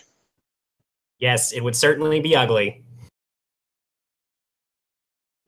So just so I'm aware, what does the speak for the raised dead, like the skeleton? So is he a particular CR with different health, or is it basically whatever he had in life? It's basically a standard skeleton is how I was doing it. I rolled for his HP and everything. He still has his sword. So I just, I'll use the short sword stats for the standard skeleton monster. There is one thing. Let me just see real quick. Bonus action to mentally command any creature to do whatever. So I guess I can command it to move and to act. I'm not sure if I can do both in the same turn, but whatever you want to do. The language for the spell is not super clear, except for that it has to be a medium or smaller sized creature. Yeah, I would say that's kind of what I was thinking, was like a standard skeleton thing with a short sword. So that's cool. And I'll just treat it as if it's its own initiative as well, which will be on your turn. So you can command it to act and move as well. And I'm fine with making that be my bonus action, essentially. So I'll use my bonus action to make it move and attack or whatever. That's fine. Thank you. Cool. Yep, no worries. All right. So are you guys heading off again now? Oh yeah, Frida left 5 minutes ago. Yeah, and actually Vanny is trying to keep up near the front now that because the undead's moving slower than them, so he's trying to just stay away from it.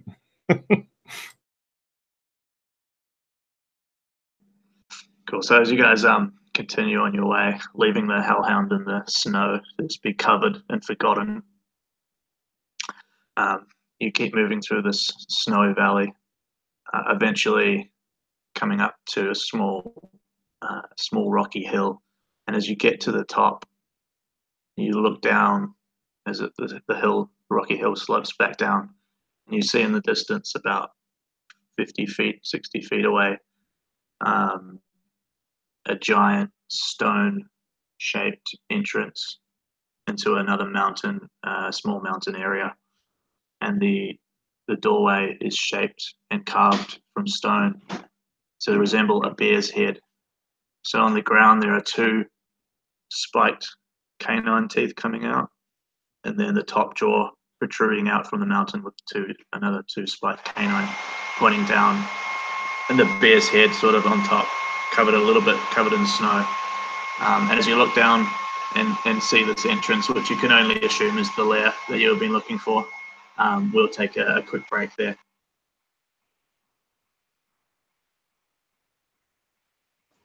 Sounds good. Cool. So we'll do a 10-minute break. Is that all right? 5-10 minutes? Get That'll some work. food, drink. Cool. All right, we'll see you guys back here soon.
Corin is awesome. I'm so disappointed because I wanted it to be like a reveal of some kind, but man, Vanny just pushed all of his buttons, which Dave does. I've never played with Dave, and I've tried to make like a not nice character before, but I'm bad at playing it. And he did great. I loved every second of it. Yeah, Dave is good with the sort of morally gray characters, and honestly, those are really the only kind of characters that I make, because I feel like they start off like, oh, this is a good person, but then by the end of the one shot or the campaign or whatever, they're totally different people, which is a good thing, but they usually don't end up as better people. Mm-hmm. Oh, by the way, thank you for letting me know to mute myself. I've never like done an online game, and I would have left that on the whole time otherwise. Well, so the person who is controlling the hangout, in this case, it would be Brad. I think, yeah, Brad. He could mute you as well, but it's just so when people watch the recording, it doesn't jump from like me talking to you like rustling papers or something like that, basically. But yeah, man, you're doing a great job. Is this your first online game or no? Yes, and also my first D&D game at level 5 or higher. So, Nice. Well, congrats. You're kicking butt. Thank you. So, like, I don't know since it's a one-shot, but Sir Carrick's very interested in your ability for one purpose. But yeah. he doesn't like it, but the potential he sees as someone who's not educated in it at all. Well, yeah. I mean, if it's something that can be brought up, maybe either at the end or over the course of the one shot, just so can tie that up. I mean, it all kind of depends, I guess, really on what ends up happening. You never know. Also, I love Brad's description of the cities, like the small details, like that brass tree in the middle. Mm-hmm. I was gonna have Carrick make a detail, but then make a comment, but then we started moving. That was really cool and just thematic. Yeah, his scene descriptions have been on point so far. Really great.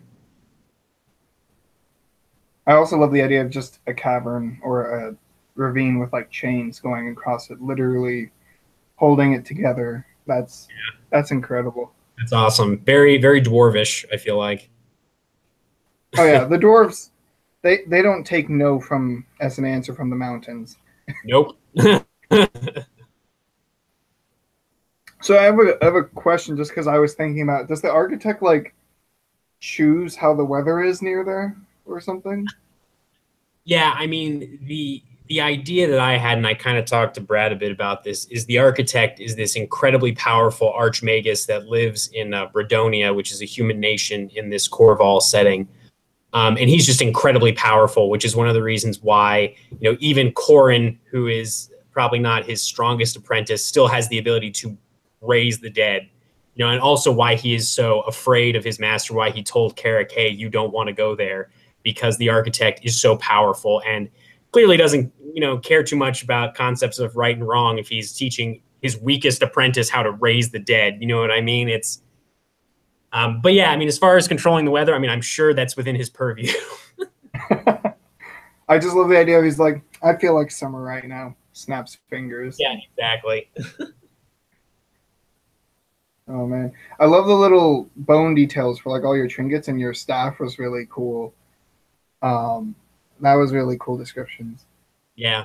It's the little details I feel like that are really useful in online games, because you don't have a lot of time, so you got to kind of make your character unique when you have those moments, But I think everybody's done great so far. We have Frida. I don't know why I can't get her name, but Frida seems like a nice, decent sort of person. Vonnie seems like an ass. Carrick seems all right. Carrick's just obnoxious. Carrick's just drunk. No, that's not the wine. That's not the wine. But no, he's just playing hero and always trying to be braver than he probably is. What is that quote from the first Game of Thrones book or the Song of Ice and Fire books? What is it? A man can only be brave when he's afraid, or something like that. I probably butchered it, but might be true. Carrick never heard that quote. He thinks you just got to be brave all the time, and so yeah. Dave, are you back? He is. Yeah, I'm eating a sandwich. Oh, Always I loved your insults. I don't think you want to see me just mowing down. What's that, Carol? Your insults were terrible. Weren't they? In other words, hilarious. Man, I couldn't stop laughing over here. Oh, I think we might be back. Jason is always picking on me, so he's a bully. Said the bully.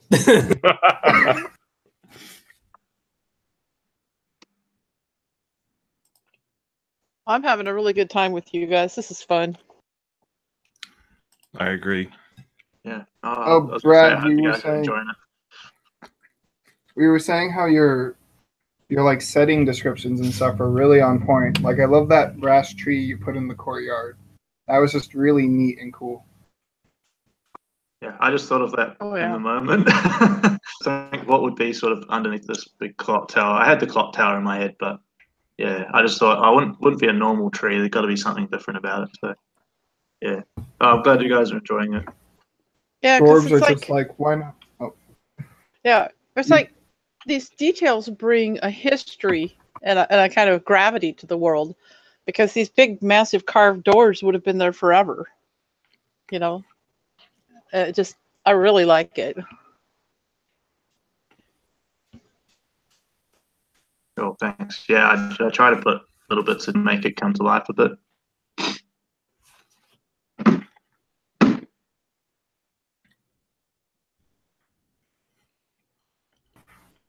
Oh, Brad, I had a question. Are the bear people like common knowledge, or are they something that maybe Carrick would have never seen?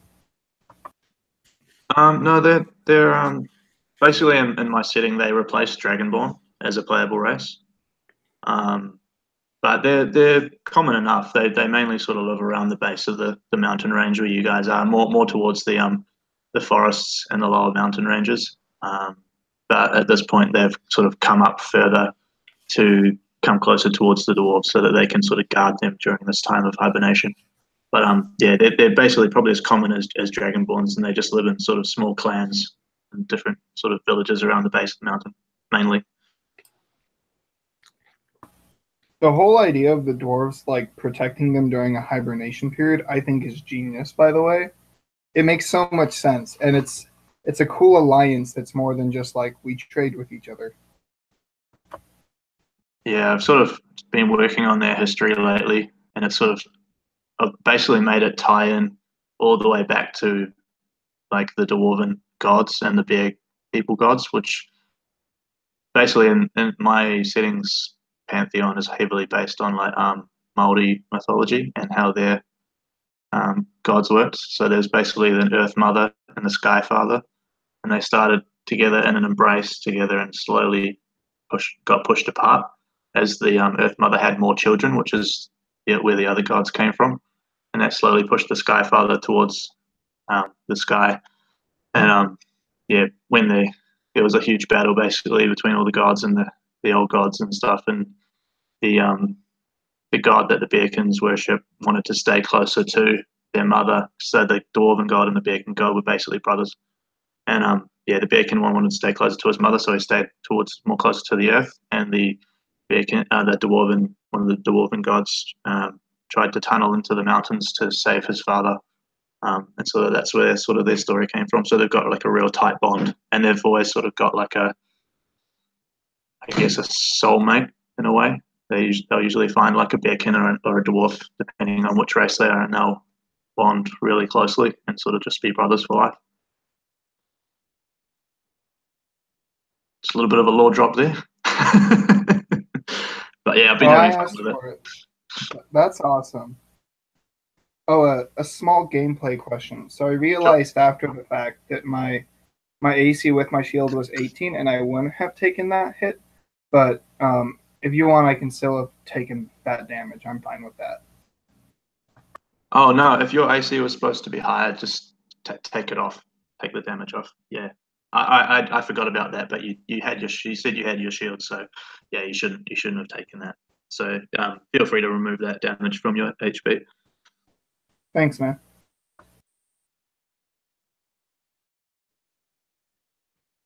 Dave, are you okay if we start up again? Are you still eating? I am ready. Ah, perfect. Cool. All right. I'm still eating, but that's okay. Are you sure? Mm-hmm. Okay. Cool. All right. So yeah, so you've reached the sort of top of this snowy hill, and you're looking down the bottom of this rocky sort of hill pathway leading down to this huge bear moor. Yeah, you can basically tell that this is where you're supposed to be. So up to you guys what you want to do now. Carrick would first just kind of comment to Frida, I swear, your people make the best doors ever. It is a thing of beauty, isn't it? Very well done. It's been there a long time. It certainly looks like. Well, shall we go down? There's got to be a way in for us. If you want, Miss Frida, I could send Bones, and he kind of gestures towards the skeleton. I could send Bones down there to take a look before we put ourselves in harm's way. Might be prudent. I thought it might, as long as he doesn't scare any bears that are up. Well, I thought they were all hibernating, and that was the problem. Well, I think they probably are. Can he tell you what he sees? Unfortunately, no, but he will obey my commands. Is actually, and Corin looks, DM, about how far away did you say this door was from us? You guys are like basically on the top of this hill, and that's probably about, I don't know, 50 or 60 feet down the slope, and it sort of flattens out to where this doorway is. So I can maintain control of my skeleton as long as it is within 60 feet. So is it, you want to say 50 or you want to say 60? It's up to you. It doesn't really bother. It's just sort of, it's that sort of distance away. So I'll go with 50 if you wanted to do something mechanically. It doesn't. Yeah. It's not a big deal. Yeah. Okay. That's cool. So, yeah, I think. Good. Yeah, it's not that far, but I suppose that we don't see everything, and if there's anything that was there to trap it or protect it or whatever, we'll let the skeleton find it. And Corin, Send him down there, but we'll have to come and look anyway. And Corin would actually smile at you, Frida, and just say, "See, you're understanding, you're accepting, and that's really all this is. This is just another ally for us to use, another tool, like your hammer or your sword, Sir Carrick, or your." And he looks at you, Vani, and just sort of sneers, and then he gestures with his staff as the skeleton starts to shamble stiffly towards the doorway, just walking straight there, not trying to hide or be sneaky or anything. Yeah, Vani Just rolls her says, eyes. "Not talk quest," which means like non-elven. And he just kind of sits down on a rock and just starts wrapping the cloak around himself and blowing. And it's like, fine. I don't know why I'm here. He just kind of sits there grumbling, blowing hot air in his hands. I don't know. I'd say that you're the one who helped stab the man while he was trying to stab me. Did a pretty good job.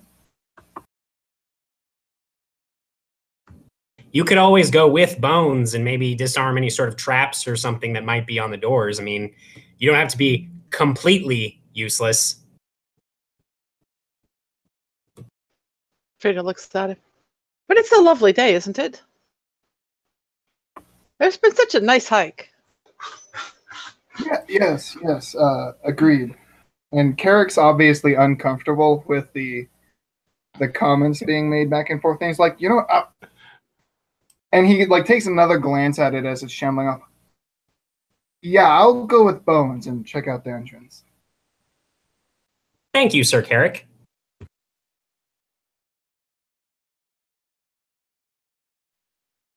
So you want to go right up to the entranceway? Yes. And is it really dark inside, I'm assuming?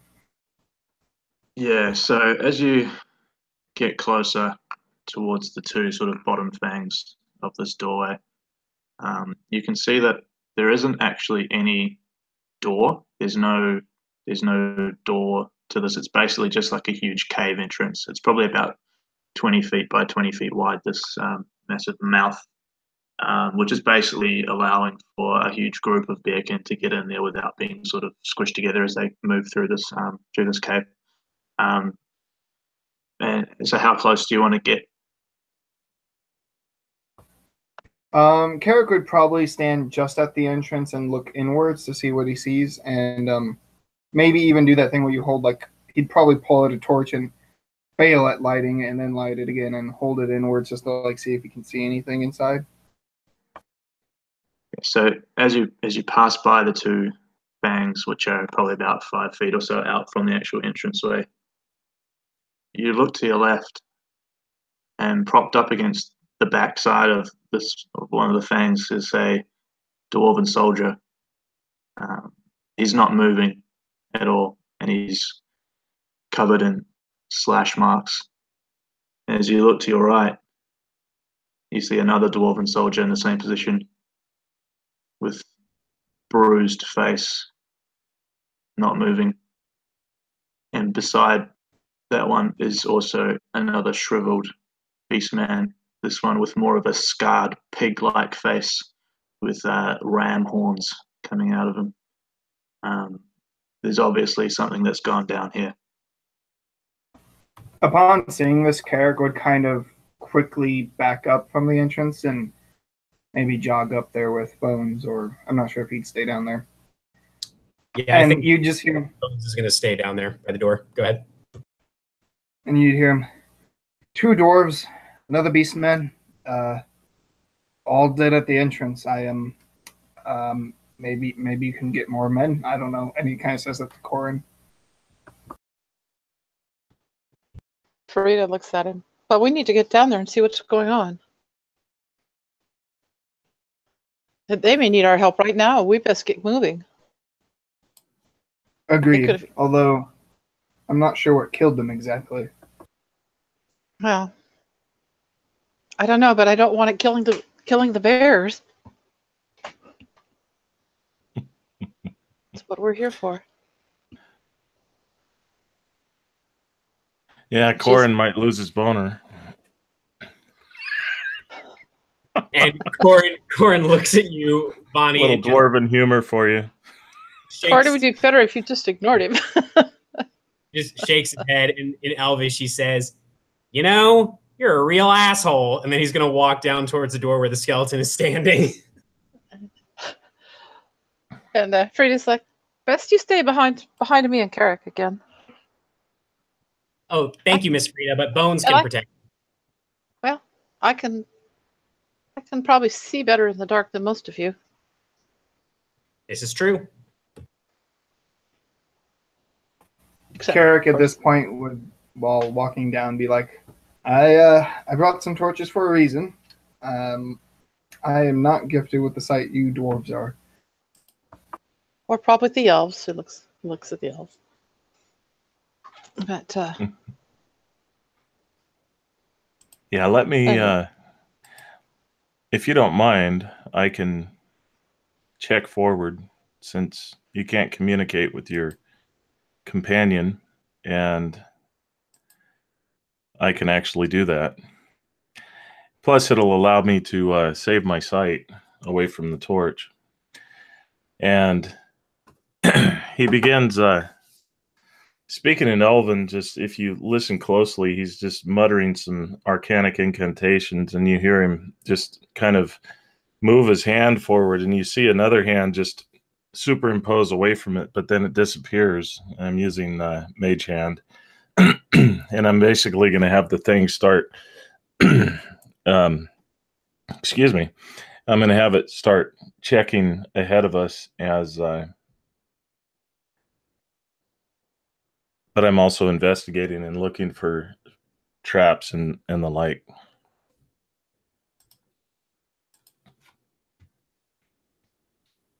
So the mage hand's going to go into the cave. Is that right? I'm going to send it forward, and then I'm going to follow behind it. Cool. Yeah, as you move forward, basically another sort of 20 or so feet, the cave splits into a left and a right corridor. But the mage hand doesn't set anything off at all at this point. Okay. I am going to start clearing left, so I'll go left. And as you walk, you probably go another 20 feet or so, and you come to a stone arched doorway. This one does have a door on it, though. And it's just a wooden door with metal or steel etchings around it, and it's closed. Okay, and I'm going to begin checking the surface for anything that shouldn't be there. So perception of 21. Cool. Yeah, you notice at the top right hand side of the door, on the side which it opens from, a small dart trap. So you can have a go at disabling that if you'd like. Okay, and yeah, I kind of kneel down and retrieve my thieves' tools from my rapier's hilt, and then get up there and try to unlock it. That is a 17 total. Yeah, so you managed to tinker with it a little bit and slowly remove it from its spring-loaded perch up there and disable that trap.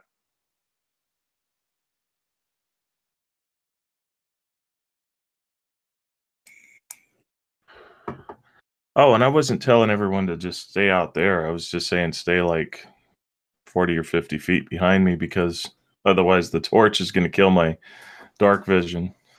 Right. That's all I was saying. And So you guys knowing that you see, go ahead, Carol. Frida knows that you're able to move quietly. She's seen you in action, and she knows that she's wearing chainmail, and she stumps and clumps around a bit. So she doesn't want to. Knows she doesn't really want to be right on your tail. But she has entered, and she kind of. I guess she probably kind of whisper to or say to Carrick before she goes in. You might as well come in with me and a torch. I am not hiding from anybody. Carrick would follow, kind of wanting to obviously still be with Corin, but he'd follow and maybe even hide like the torch behind his shield so it's not directly shining all of its light forward. Let Bones sort carry of- the torch. Then your hands will be free. That's a wonderful idea. And Corin will command Bones to approach you, Carrick, and he just holds out this yellowish white bony hand, reaching for the torch as Corin enters as well. Bits of remaining Carrick- flesh fall off it. Carrick would slowly move his hand forward to give it to him, and as soon as Bones has obviously gripped it, he'd as fast as possible like retract his hand and go to his flail and be like, "Thank you." And Bones just gazes at you with these empty sockets, just holding the torch, not doing anything, as Corin is like, come along, and he'll start following behind Carrick and Frida. At this point, I'm going to begin opening the door cautiously. Pretty Yeah, so- confident that I've found the trap that's on it. Yeah, so you open the door slowly, it sort of creaks a little bit, but you manage to open it. Nothing leaps out at you or anything like that. But as you open the door, you sort of see that this area must be some sort of barracks for the guards stationed out. Oh, Jason's dropped. I'll just keep going. So it's basically like a storage area / barracks for the guards that are stationed at the lair. So there's a bunch of beds and bedside tables. There's a bookshelf in there as well. If everybody moves into the room, you can all make investigation checks if you'd like.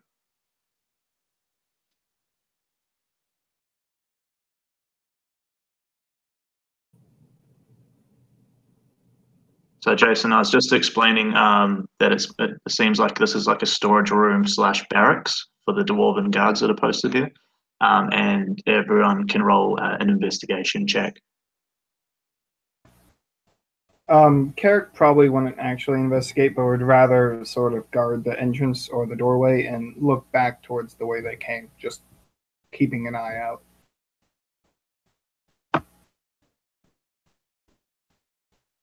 So, Dave, with that investigation check, as you're sort of looking around the room,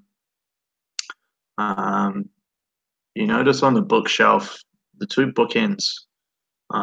One is like a bear head sort of bust, like a small bear head bust, and one is a dwarven head bust.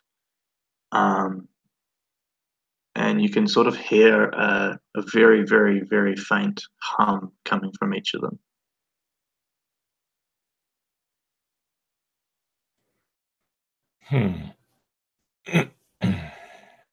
Does it look like there's any sort of mechanical mechanism to them, or? You can't see one, but you may assume that that's what's happening, but you can't see one without sort of moving them at all.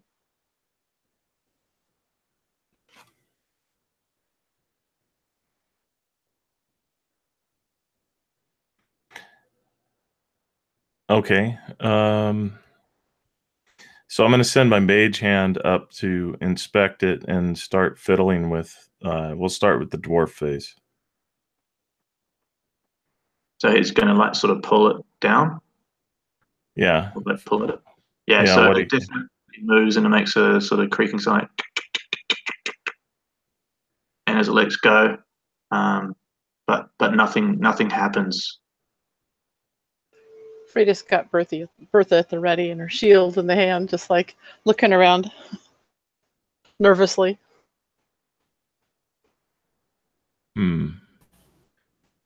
Or So it must. And Frida, as you're looking around the room above the barracks, you see a banner with the bear with a drawn bear head and a drawn dwarven head, sort of just like a stylized symbol. And in the middle is, and written in Dwarven, it says, "Live together, die together." Seeing this banner, she smiles because she has friends in the Bear Clan, people that she spends time doing things with in the summers. But is there any sign? I don't know. I suppose her investigation roll wasn't that high, but is there any sign of any inhabitants? Not in this room. But anybody? If you relay that information to Dave, it may give him a clue for this bookshelf. Gotcha. So she says, look up there. That's the banner of our clans, and the bears and the dwarves, and their slogan: live together, die together.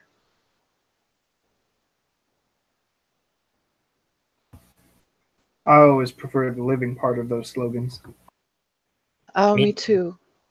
But the time comes. If you must die, die together. Sometimes that happens. Carrick would probably look particularly sad at that statement, and then at this point, kind of gathering himself, look back up to Vanny. Are the books good over there or something? What have you found?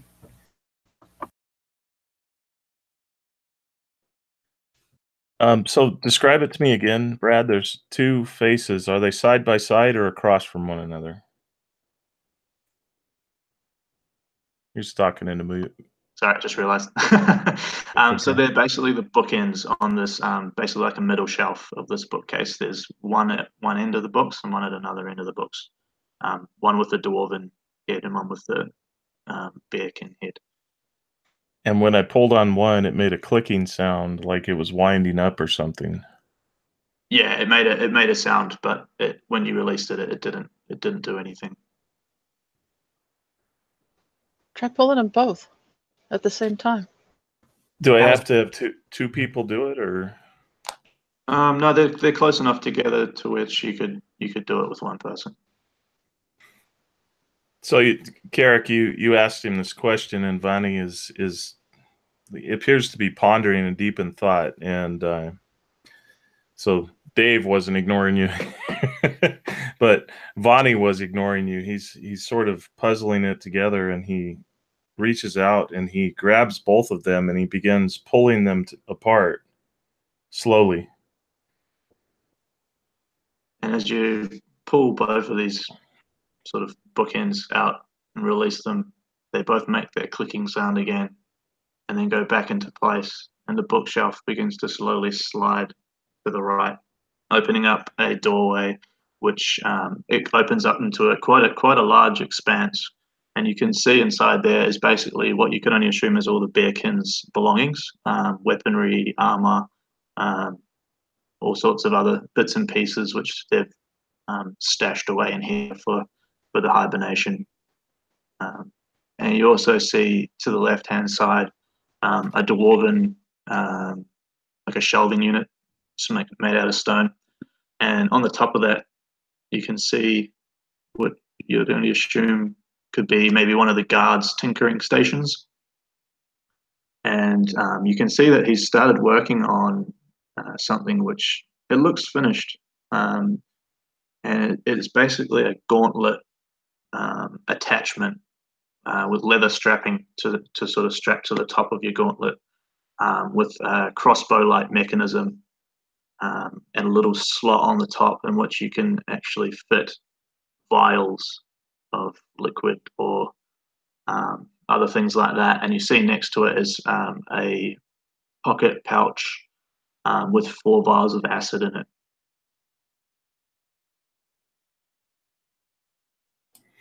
Yeah, and Vonnie actually looks over at Carrick now, and he says, "See, this is what I was finding." He says, "I don't think Bones could have done that." Unfortunately, I don't think he can either. But I love how you're having a pissing contest with something that's dead, Bonnie. It's hilarious. Carrick would have probably just been like, probably whistled at the sort of all the armaments and other equipment. Oh, and he's like, well, definitely a good place to put them, it seems. And Frida would be admiring all the cleverness of the dwarves and the bears and making the hidden bookshelf thing. Just see some really good dwarven engineering there. Very clever. Probably last for centuries. But we need to find the bear Definitely. kin. Although, do no guards stay in this area normally while they sleep, or are they all asleep? I believe it. I hope I have this right. That often they all sleep, but there were the 2 dwarves out front. They may have been sitting guard. But if something came in, where did it go? Something killed them. Definitely sleeping now. The eternal sleep. Oh, I hope not. I have friends that live here. Well, no, the ones out front. The 2 dwarfs out front. Oh, the yes. ones out front. Yes. They were dead. Sorry, Miss Frida. Fortunately, I don't think Frida knew them. For the sake of simplicity, since she didn't recognize anybody as we went by. So this badass rig, this like crossbow, this hand crossbow, is it attached to a gauntlet, right? Is it more so like a martial weapon, or? It's basically I'll just put it under the same category as like a crossbow, but basically it's an attachment that you can wrap around your gauntlet with leather straps, and it's got like a wind up sort of crossbow mechanism which you can hook the sort of the base onto, and slide like a vial of acid or a vial of whatever liquid, holy water, whatever you have, sort of thing, into this little slot. And then when you release it with a thumb, it's got like a thumb clicker. It can shoot the vial out at your target. That's cool. So Vonnie offers it up, and would one of you, Kaotic or Frida, like to use this? Or are we plunging I don't think I'd have any use for it. I've got a light crossbow, but I must admit that I'm much better with the flail than the actual crossbow itself. It's just in case I need it. It might be best to just leave it where it is, Vonnie.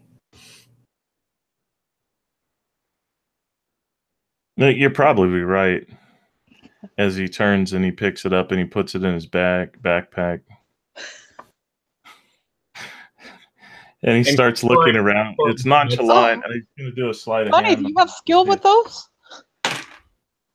I didn't know you could use that. Right. Unexpected. Dang it. I did roll a sleight of hand, but if everyone is just staring at me intently. I don't know. How high did you roll? I rolled a 22. We could retcon. I could. The only thing is Carrick would specifically be looking for one of those like 4 vials of acid that were next to it. He wouldn't actually have paid too much attention to if it was taken.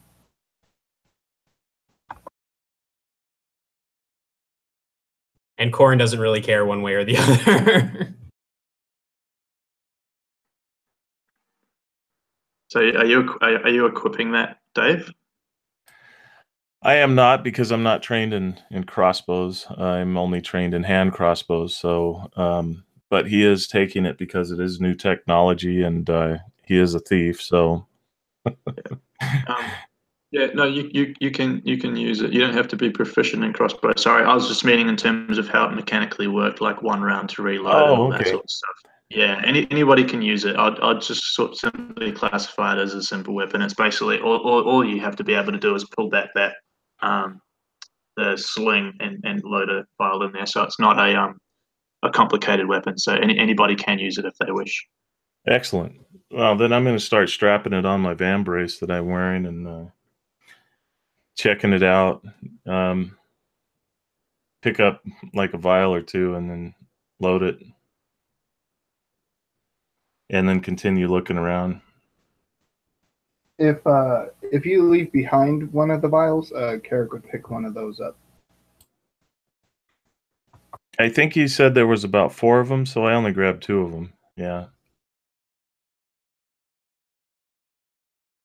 Yeah, there's 4 in sort of just like this little vial pouch, which has sort of the leather straps that sort of hold the vial into this little pouch. So yeah, you can either take the whole pouch and strap it to your belt, or you can give Carrick a vial or whatever you want to do. Yeah, I see his interest, and I proffer up to 1 or 2 to him as he wants. Just one, just in case. And you'd also Okay. notice Carrick would put down probably a gold piece on the counter, just in case he never gets back to put down the vial back. I can imagine how long that will last. But Frida's kind of looking over there, but not intently, and she's like, she has no interest in this weapon or anything to do with it. She's content with what she holds. She put weeks into the making of this warhammer, and it's her special baby. That's all that really matters to her. I think while this is going on, Corin and Bones are going to head back to the hallway, because you said there was a T intersection and we went to the left, and he's going to send Bones to just kind of scout out the right while he sort of waits at the intersection for the rest of the party to join up. Yeah, so as he makes his way there, so are you going with him? Sorry, is it? So Corin is posting up at like the intersection, so when the party comes back his way, they'll meet, and then Bones is going on ahead as far as he can with the 60 feet. You can't see what he sees, though, is that's correct? Cool. All right, so is everybody going back towards the intersection? Carrick would, but he'd also, I don't know if there's an obvious way to do so, but he'd try and put the bookshelf like back so it's still closed off. Yeah, you can just push that back into place, and then you hear it click as it goes back into its slot. Frida would have gone out with Carrick. She didn't see any sign of the people. There wasn't anything obvious to tell her what happened to them, and so she wants to get on. She's anxious about her friends and the bearkin. That's the main thing on her mind at this point. Yeah, and Vonnie was waiting around for them to leave, and he then picked up that gold piece with a 23 sleight of hand as they're walking out. And so, just in time to see the door close in his face and click shut.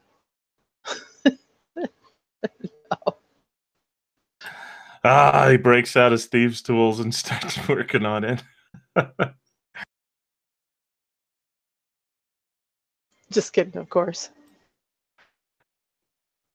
Yeah, and he's actually going to help him close it back. I guess push the levers back and see if it closes the door, and then rearm the trap as we're coming out of the room.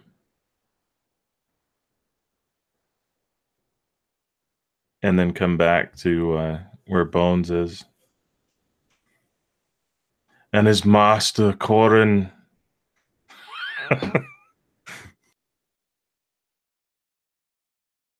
So you guys are making your way back around to the other side now, to the right-hand side. So as you walk around... Oh, sorry. Carrick would have reached the intersection, and kind of figuring out what Corin was doing would have waited for Bones to return. Yeah, so if you come back around to the entranceway and back to the right hand side, the corridors both slightly curve, as if to go in a circle. So yeah, as you come around the other side, it's basically identical to the other side except curving the opposite way. And you come across another door that looks exactly the same as the one you just went into, to the barracks.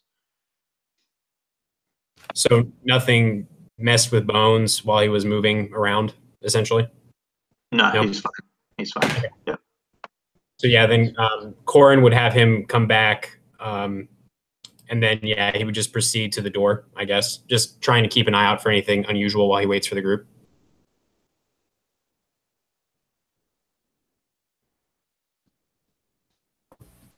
Carrick would sort of follow again and just be ready and kind of at the back, sort of again, watching if anything comes out the way they came.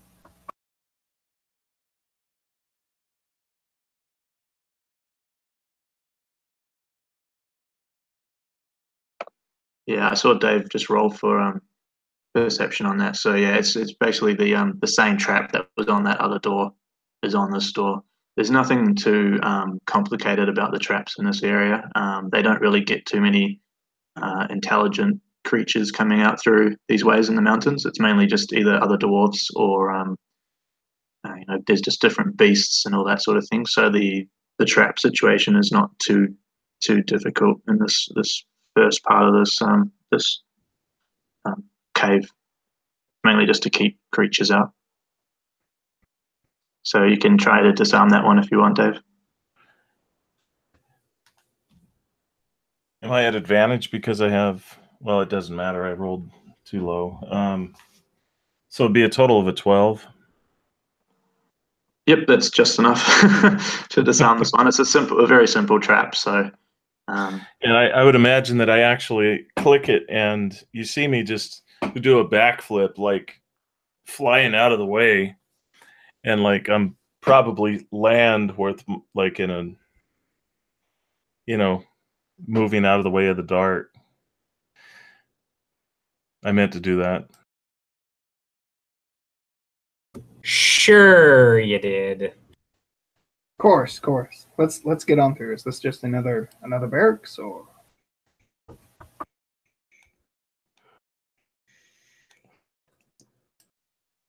So yeah, as you open the door again, it creaks open, and this room looks like it's a food storage room. There's a couple of fire pits to the side, baskets of berries and vegetables, and then there's an open sort of place where they've cut out from the stone that they've built inside this mountain into like an ice cave, and you can sort of see stacks of raw meat that's been salted and left in this frozen some makeshift freezer, I guess. And then there's a couple of tables and chairs and that sort of thing, and utensils and all that sort of stuff. But it doesn't look like there's a whole lot going on in this room. It's basically like a guard's spot to eat, prepare meals, and that sort of thing. Are there like any doors out of it? No, the only other sort of part coming off this room is the freezer, but everywhere else it's all just sealed off with stone. So do I Carrick understand would probably- correctly? Oh, go on. I was just gonna say, Carrick probably would grab like maybe a carrot or two from a nearby box and just start chewing on them. So do I understand this right, that we've come in, we found two corridors, and they each go into a room that's a dead end? Yeah, so this is basically the front of this lair. Yeah, so there's the entrance going up, and then there's the two corridors that kind of Oh, curve I like see. that. So we go back and we can go up where the entrance is? So Upwards? as you come out, so if you're to come out of the doorway, if you come out either of those doors with the storage room and the other and the food room, you can keep going up, and it sort of rejoins. You can see it sort of curves back towards the top of like a circular shape, a corridor. So these corridors both sort of circle around to each other at the other side, but you haven't gone right around the corner yet. Okay. Corin's going to grab like a piece of fruit or something for himself and just kind of eat it, muttering to himself, "Finally, decent food." Yes, Frida was eyeing the dried fruit, and she grabs a couple of dried prunes, plums, sticks them in her pocket for later.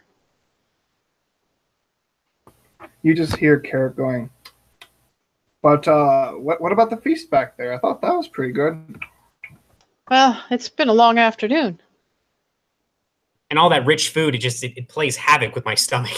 You'd think, I mean, I occasionally raise the dead. I'd be used to that sort of thing, but not really. And he takes another piece of fruit in his hand and just scarfs it down. Frida just shakes her head at him. Well, there's nothing going on here. Let's go back and continue to explore. Yeah, Bonnie is going to agree with that statement. Yeah, so if you leave this food storage area and continue, I guess, northward the dungeon, let's call it, northward up this corridor, the corridor curves right back around. So if you'd gone the same way on the other side, you'd get to the same point. And then you see that it continues to go north through another passage. There's stone walls on either side of you that have been built and sort of just been reinforced.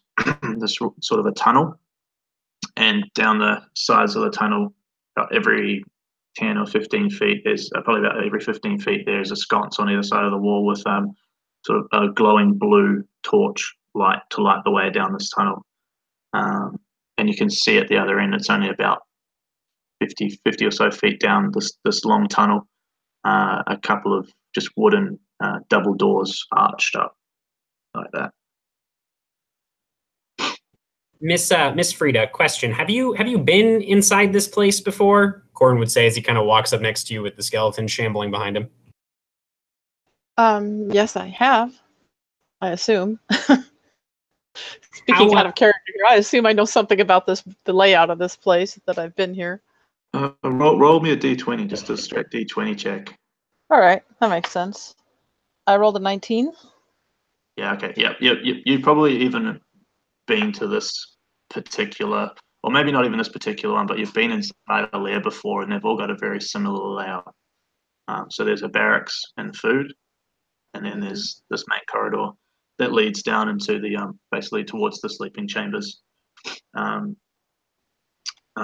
So if you make your way down to the door, you can decide what to do from there.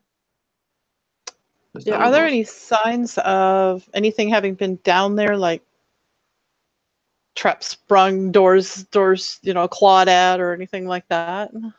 So this door, the closer you get to it, you can see that one of the double doors is actually slightly ajar, like it's been opened and hasn't been properly closed.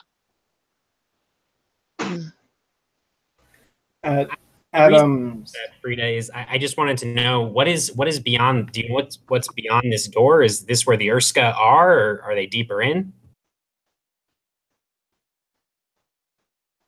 All right. Roll me a d20. Roll you a d20, okay. Roll the 17 that time. Okay, so you definitely know that the Urska are in this, somewhere in this portion of the lair. You also know that the dwarves built technology to keep them safe. So you know that there's going to be something beyond these doors, but it's different in every layer depending on the technician that's created this protection. So you're not sure entirely, but you know that there's going to be something probably in here that protecting the bears. We're definitely headed towards the bears here, but there are protections, and we need to be careful. I'm not sure exactly what might be at any one given lair, but they're not unguarded. So we need to proceed cautiously here. She kind of looks over at why can't I remember her name's Bonnie? And knowing that he's been handling the traps and that he seems quite clever with them. Yeah, he's gonna start checking around for it, and total of a 20 for perception. Yeah, so this doorway is not trapped at all. It's just got a couple of sort of round door knocking sort of handles that you can lift up and pull open to open these double doors up if you choose to.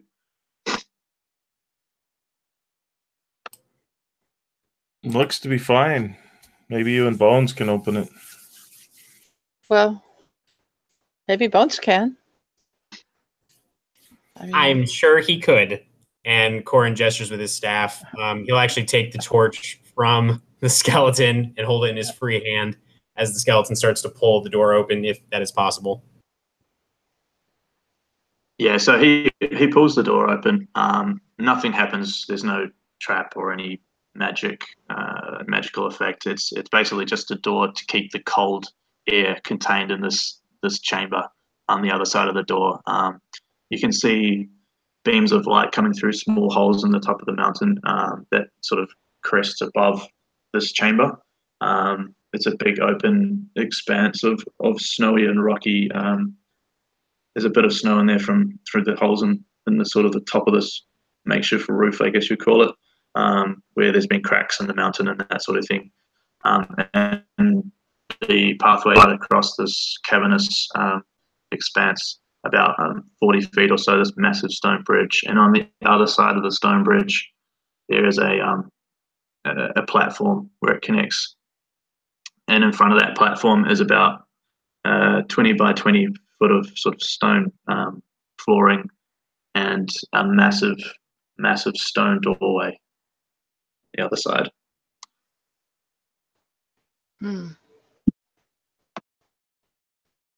Still no sign that anybody's actually been through here? Aside from the door being open, you can assume that someone's probably gone through here. Okay. You don't know who or what. Right. Carrick would probably at this point maybe walk towards like the edge of the cavern and just take like a glance down just to see what he sees. Yeah, as he looks down, it's not too far down. The drop's probably about 30 feet or so. But he does see a splattered body of another beast man lying down the bottom. Sort of, it's like he's come onto the top of a jagged rock and his body is just bent backwards over the top of this rock. And to the other side, if you were to look, you would see a soldier basically in the same position but face down on top of another pile of rocks at the bottom. Hey, just make sure not to fall off somehow, especially Bones. I mean, I'm sure that might even be a problem for him, but not pretty down there. Sage words, Sir Carrick. Sage words. Try not to fall. Always a good piece of advice. He's an astute I'll fellow. be doing my best. That is a gruesome end, though. How sturdy does the bridge look? Super sturdy. It's like a really big, thick stone bridge. No, not a lot. There's a few chips on like the edges of it, but the middle of it is still perfectly intact. Okay. Unless someone wants to do something else or maybe even go first, Carrick would probably very slowly start making his way across the bridge with his shield sort of in front of him and his flail at his side. Corin would probably send Bones after him since he has the torch and his quarterstaff. He'll just send the skeleton after Carrick to be with him and to keep him safe if possible. I would imagine that Frida would head that direction as well. She's not one for doing an over amount of thinking. She wants to get things done. Yeah. So as you get closer to the to this big stone doorway on the other side of the bridge, you can see on one side of the door has a cog clock on it, and the other side has a cog of the same size as the clock face on it, but it has 4 torches lit at north, east, south, and west of the cog. And as you approach, a large ethereal dwarven face appears in front of this doorway. It says, "Hello, how are we? What might you want to do here?" Frida's like, well, hello. We've come to wake the bears up. There's an emergency. And what might your name be, dearie? I'm Frida Steelstone. Pleased to meet you.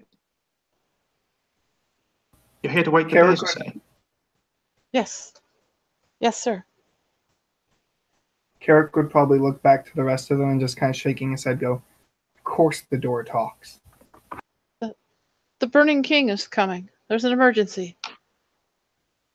The Burning King? Oh my, well, in that case, well, no, I can't just let you in here, can I? Oh, I suppose not. How does this work again? Oh yes, I'm supposed to ask you a riddle. Let me think. And he sits for a moment. His eyes sort of look up. She motions everybody to come over. She might need a little help with this. Corin hurries over, his eyes like bulging behind his spectacles as he sees this spectral dwarf. He's like, "Oh, this is fascinating. Oh." He's going to ask us a riddle. And so he looks down. He finishes his thought and he looks down and he says, "Actually, I think there's two riddles." And he says, "What comes once in a minute, twice in a moment, but never in 1,000 years?"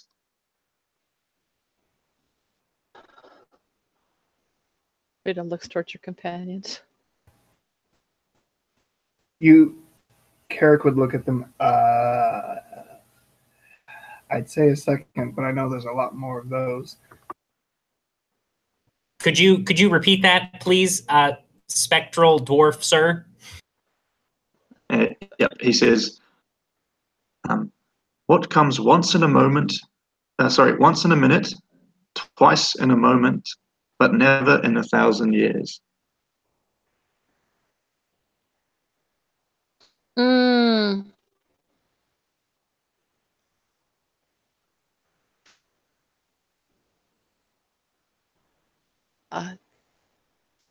Strangely enough, I think Frida has an idea. Maybe it's her. I also think I have an idea, but go ahead, Frida. Maybe it's her close friendship with the bears that kind of lends her to thinking as they do. But she's like, I believe that would be the letter M. Ding, ding, ding! We have a winner. And the latch over the top of the left-hand door starts to slowly raise. And he says, "Right, well, you got that one now. One more, and you're in." And he says, "Tall, I am young. Short, I am old. While with life I glow, wind is my foe. What am I?" I'll say it again. Tall, I am young. Short, I am old. While with life I glow, wind is my foe. What am I? Fire. And the doorway. The door should give you a clue. Is it fire? Is the answer fire? I'm sorry, young man, but that is incorrect. Balls. Frida looks at him. Oh, but that gives me an idea. Does anyone else have an idea? Well, I remember, sir. I mean, I remember answering a riddle similar to this once. Is it a candle? Bingo! Well done, my friend. And you see the other latch slowly begin to raise up. And he says, "On you go. Have fun." And then this face slowly disappears as both. Thank you so much. And Frida waves at it. Begins to open. That was fascinating. Have you? Is that Dwarven? Was that a cousin of yours? Not all dwarves are related, Bonnie. I think perhaps that one has been here longer than I am. Longer than I've been around. I couldn't tell you who it was exactly. If it was even a person.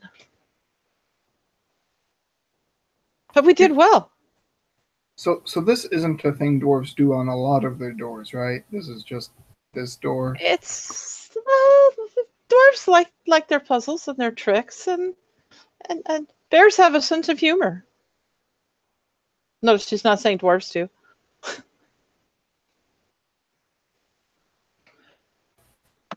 Yeah, and as these doors are fully open, you see this is basically this must be where the sleeping chamber is, and you can see in the distance, probably about another 50 feet at the end of this room. It's a massive chamber, and at the end of it, at the back, you can see a glass wall made from sort of green glass, and on the other side is rows and rows and rows of sleeping Urska behind this glass panel. And if you were to walk right up to the edge of the doorway and look in, yeah, the room itself, between that and the chamber where they're sleeping, is like a big open, probably 50 by 50 foot massive chamber. And on the walls, you see decorated at different sized cogs and brass pieces and sort of all different sorts of decorations of sort of showing off the tinkering nature of the dwarves. It's rudimentary, but still beautiful. Rudimentary. You know that it's quite well done. To kind of give them a look. I did say it was beautiful. All right. I think the only compliments that elves are capable of giving are backhanded compliments, Miss Frida. This coming from the dead lover. Dead razor. No, Sir Corin. Sir, never mind. Just never. You got a little tongue-tied there, Carrot. Let's get on with this. She sort of interrupts. Let's get moving on with the program. How do we get in there? I've never had to wake the bears before. I've only come when they were up.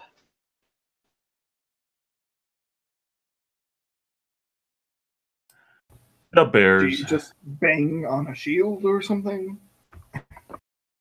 Well, let's examine the machinery. She would like to investigate the machineries or whatever's there to see if there's anything that opens the glass or obviously is connected to it.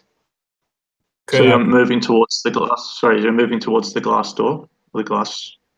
Yes. She's sort of forgotten about being extra cautious. Yeah, you get about 20 feet into the room before you hear a rumbling sound, and the room begins to quake slightly. And you see on the walls the pieces of cog and brass and all sorts of bits and pieces begin to start to glow blue and sort of pulse blue energy.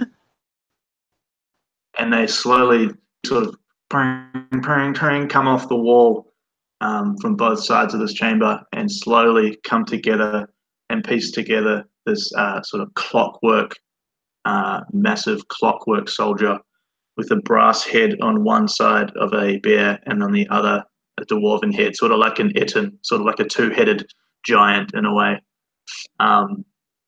Roll for initiative.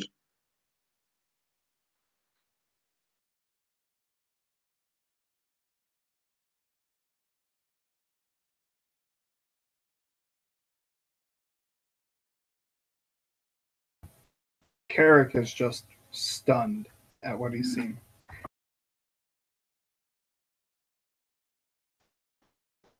Frida backs up with her mouth open, grabbing Bertha in her shield, and she says, I don't know, can the elves make those?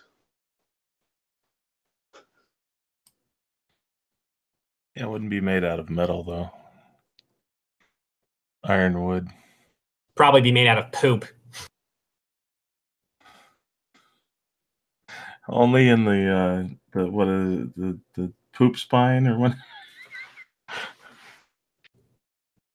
What? And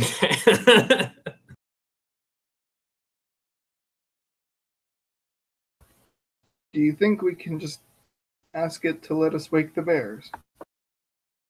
That's actually not a bad idea. Frida, ask in Dwarvish. Yes, yes. Frida speaks in Dwarvish. Mechanical warrior, we've come. There's an emergency. We need to wake the bears. It just slowly starts lumbering to look like it's able to understand what you're saying. Corin, you get to act first. So what would you like to do? So when Frida said that we had come to wake the Urska in Dwarvish, it didn't respond. It just kept moving forward. Just kept moving forward. Does it Maybe have it's got an off button. Does it have a weapon in its hand, DM, or some kind of weapon? Basically, one of its arms is like a giant blade, and the other is like a giant, like bludgeoning, sort of mace-looking thing. Both. It's all sort of everything's sort of connected together. It's not like a loose weapon that it's holding or anything. Yeah. Okay. I'm going to need the construct to make. Let me just double check and make sure this is a thing. Hang on. A wisdom saving throw, please.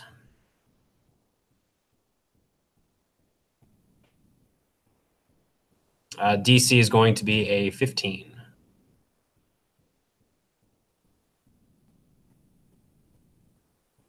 So he got a 10 on his saving throw.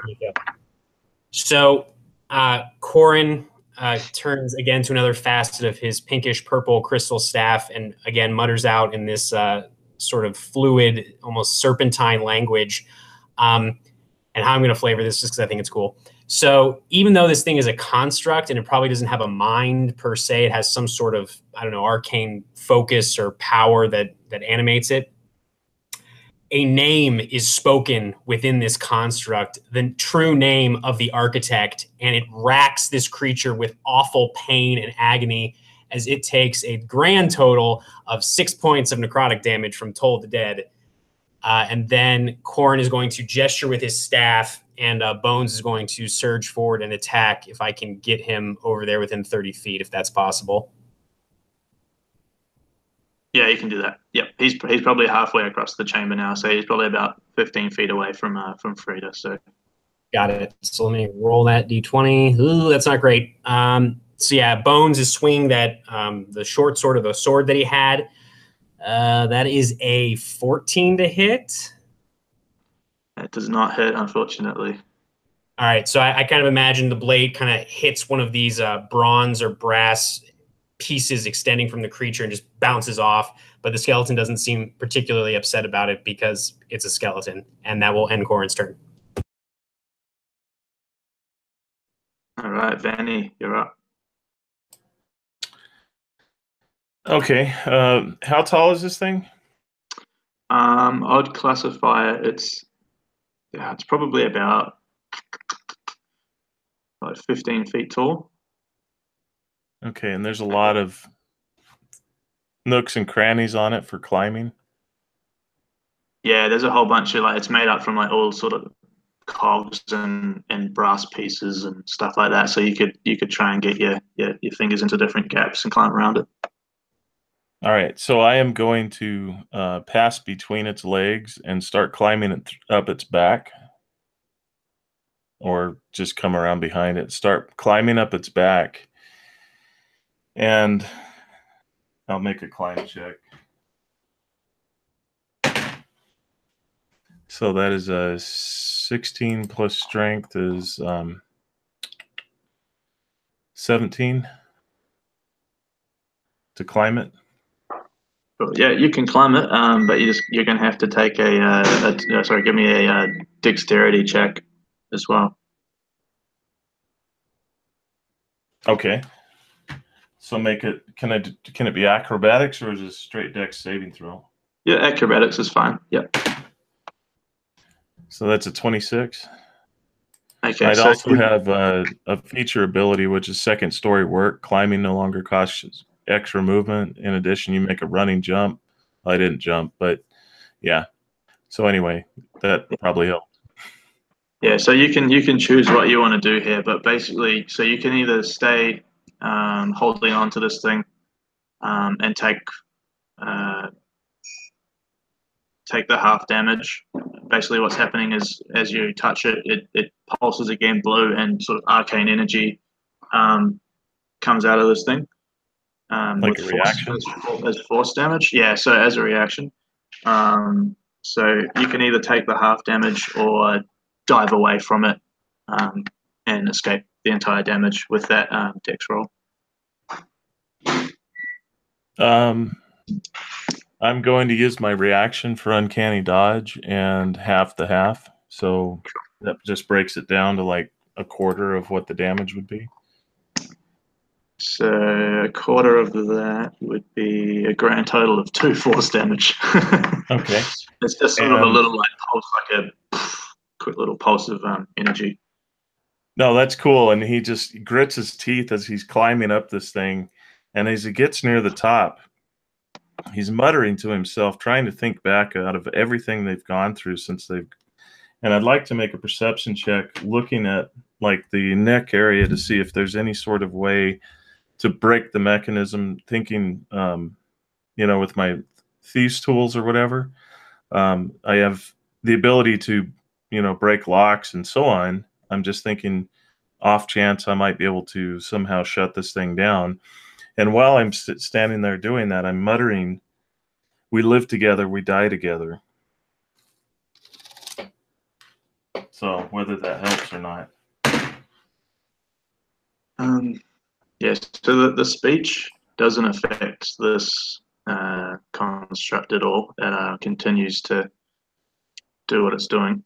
You can't see any way where some thieves' tools would be able to probably disconnect anything that's going to stop this thing. But you do see between all the cracks in its sort of body plate where its sort of shoulder parts connect to and stuff. You can see a faint blue glow from within it, but you can't quite get your hands in or anything. It's too big to reach it anyway. But you can see that there's something inside its torso area that may be sort of powering at some sort of arcane powered focus or something like that. Okay, so I used my action to perceive. And I've used a reaction, used my bonus action. So at this point, I'm hanging on for dear life.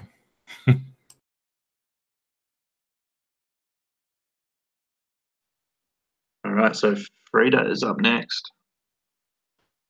How far away would Frida be from this? How far away could she get from it?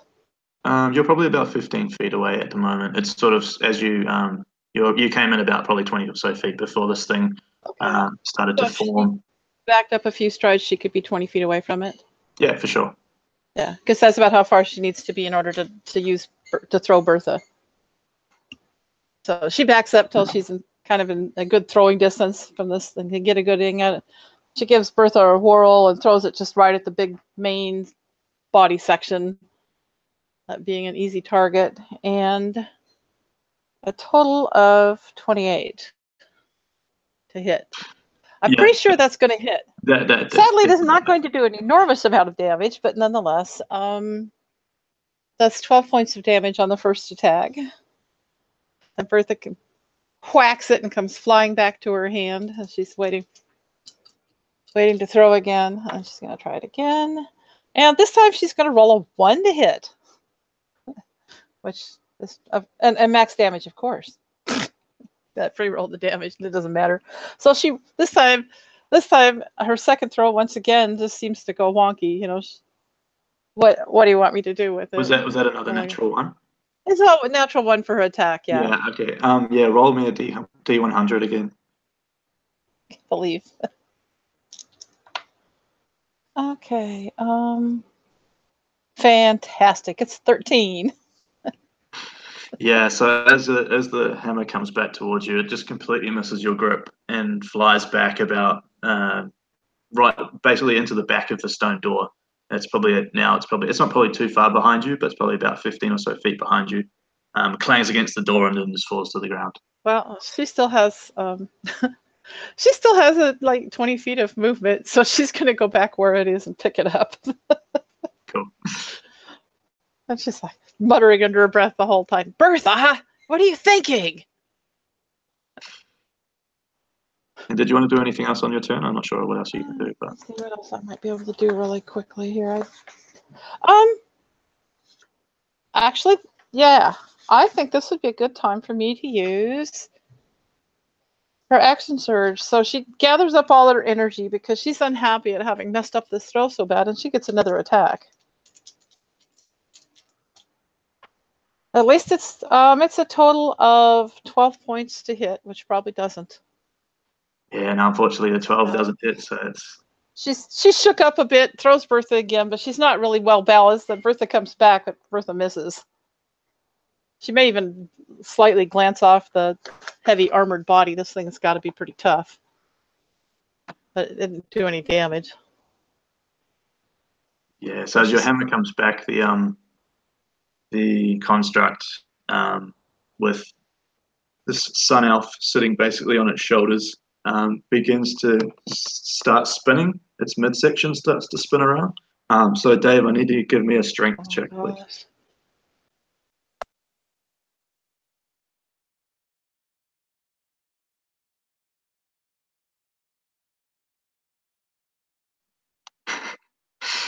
So with a big old total of 4, yeah, as this thing starts spinning, it's just spinning on this cog, which is basically just above where you'd say its hips were. Yeah, spins on the circular cog, and you just fly backwards, probably about 15 feet, and you'll just land on the ground. You take just two bludgeoning damage just from the fall onto the stone floor, and then the golem. Sorry, Carrick, whereabouts are you in this situation? Are you up near where Frida was, or are you?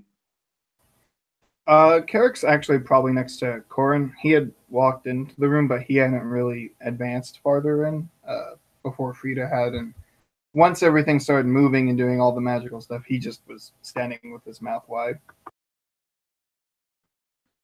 Yeah. So as I imagine Vanny sort of flies off back towards the glass casing wall, and the golem comes back to normal and is still facing the doorway. So he starts walking forwards, and he lifts up his bludgeoning arm and just swings it down towards Carrot. Let's see, that's going to be.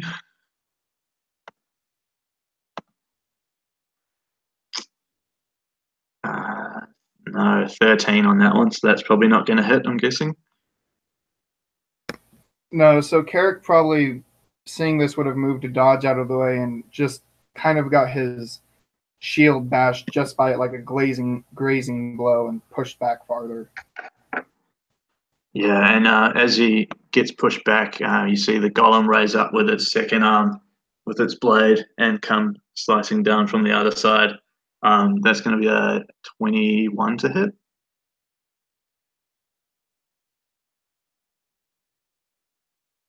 That I'm guessing that hits. That'll hit for sure. Yeah. Cool. Okay.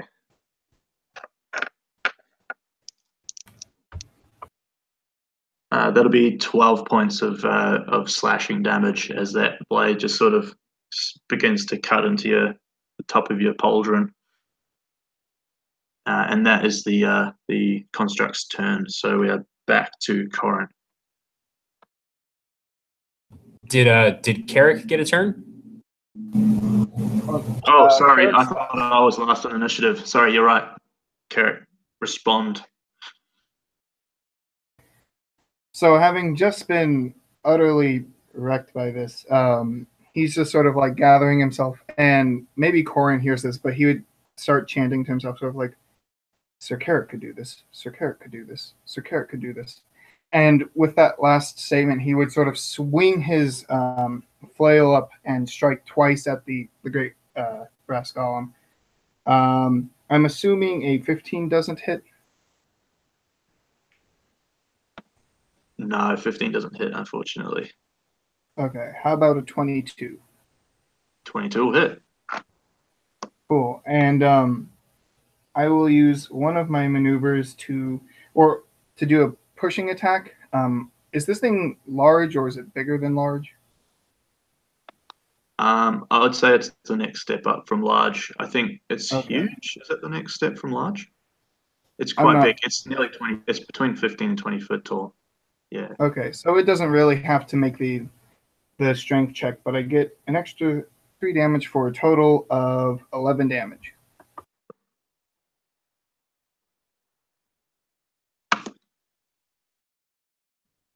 All right, Corin, you're up. So after this impressive display from the mighty and clearly very brave Sir Carrick, Corin thrusts his staff forward to urge Bones to attack, but I'm pretty sure, yeah, with a 9, he does not succeed. So again, the short sword just clatters off of the brass golem's armor, and I will need the brass golem to make another DC 15 Wisdom saving throw, please. 14 plus 1. So Oh no! So yeah, just so makes it. the golem actually, does he take any damage? Or hang on, let me check that real quick. I think because it's a cantrip, he might actually not take any damage. Ooh, let's see. Da-da-da.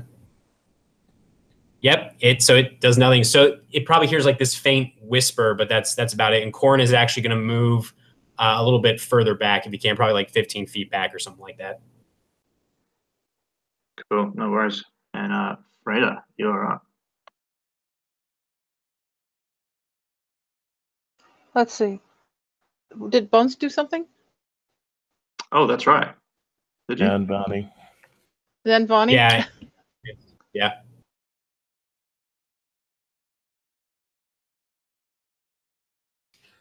Did Bones do something?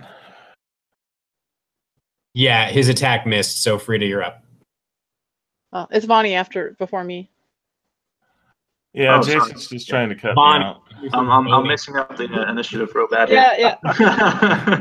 Yeah, sorry, But Vanny. they keep putting it up in chat, so I'm able to follow it. So I got thrown back next to this green glass thing, right? In that direction, yeah. Just like thrown back towards the back of this chamber, towards where the Urska are sleeping. And it's just a green glass. Yeah, it's just like a see-through glass pane. There is a sort of a door sort of frame that you can see, which is also glass as well. But it's all like one big wide pane across the back where you can see all the bears sleeping. And then yeah, like a human-sized double door sort of in the middle at the back.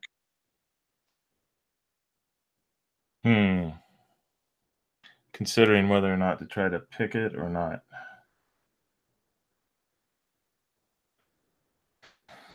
All right, so he is going to come back and rush up behind it. And as he does so, he can see directly across to Carrick. And as he does so, he does a wink at him. And a total of a 21 to hit. Yep, that'll hit. All right, so 21 points of damage. I would imagine that you hear this shriek of metal as my rapier just sort of shrieks across this golem-esque sort of thing.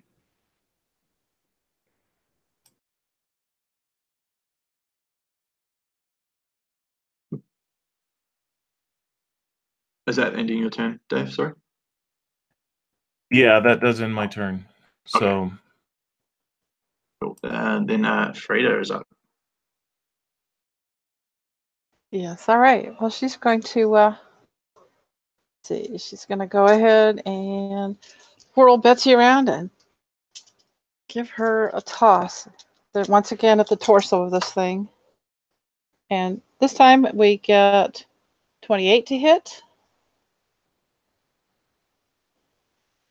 And 16 points of damage. So she gets a good solid thump on that torso. And as as Bertha flies back into her hand, she's like, "All right, Bertha, let's get him. Let's get him this time." Oh yeah, 27 to hit, and 13 points of damage. I should have made the AC on this thing a lot higher. What was the damage? Sorry, what was the 13. Well, those are pretty good rolls. I mean, I'm just lucky this time. But after rolling the ones, I don't. You know, I'm not cheating. Yeah. I'm getting all sorts of crazy rolls. It's either high or low this trip. Cool. And are you moving at all, or is that your turn there? She's just standing back there, and it's come back into her hand. She doesn't really have anywhere she needs to go from there, or much else I don't think she can do that's important this trip. Cool. And so now it's the construct's turn. So it basically turns. Basically, its legs stay where they are, and it pivots on the cog at its hips towards Vanny, who's just slashed at it with his rapier, and he's going to make 2 attacks. One with the bludgeoning and one with the slashing arm. I don't think either of those are going to hit. That's a 2 and a 9 on the die. So you describe how you dodge out of the way of those 2 blows. Yeah, this lumbering thing basically does this pivot, and you hear the grinding of gears and maybe a hiss as it comes around. And as it does so, it brings its blade around and tries to hack at me. And I feel the slow, I see the slow lumbering movement, and I just sort of move to the side, and then I see the club arm starting to slide sideways, and I actually take the opportunity to do a side, like just literally let it just follow through with it as I totally do a 360 like roll in the air, acrobatic maneuver, if you will. And I probably actually touched it as I rolled over. I kind of grabbed it for maneuvering and just kind of spun over it. And yeah, so that's how it missed. Cool. And for the final action, it's going to use its legendary action, and I need everybody to make a strength saving throw.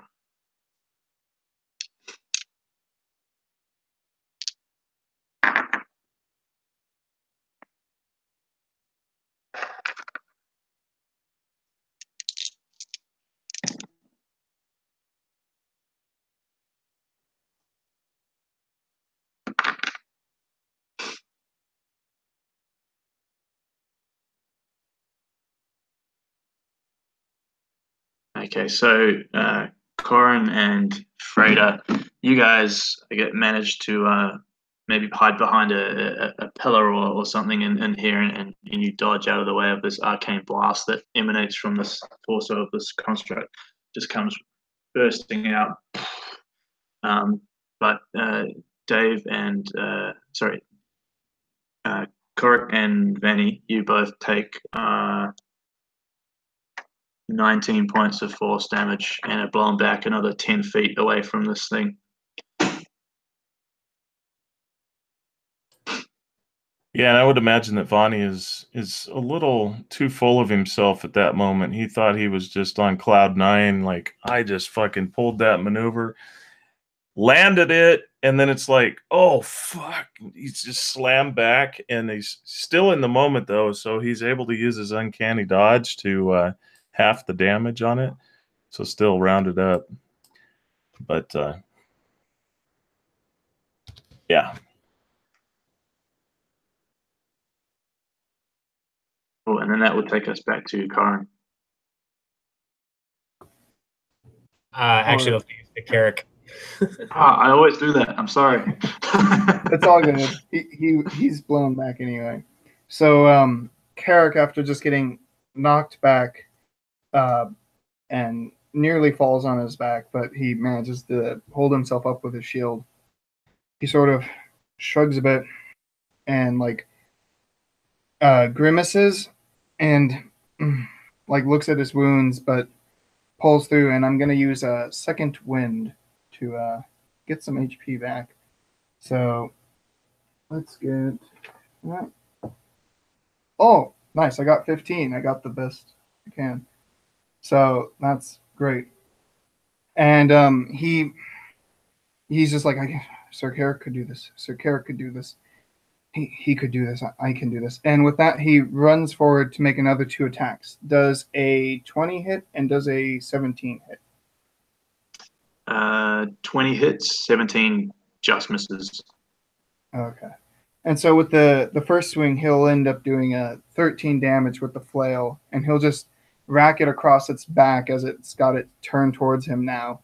And with the second hit, he tries to bring it back, but it maybe even gets caught on like a piece of gear or something in the golem, and he has to kind of end up more pulling it back just to get it back in his own hand than anything else.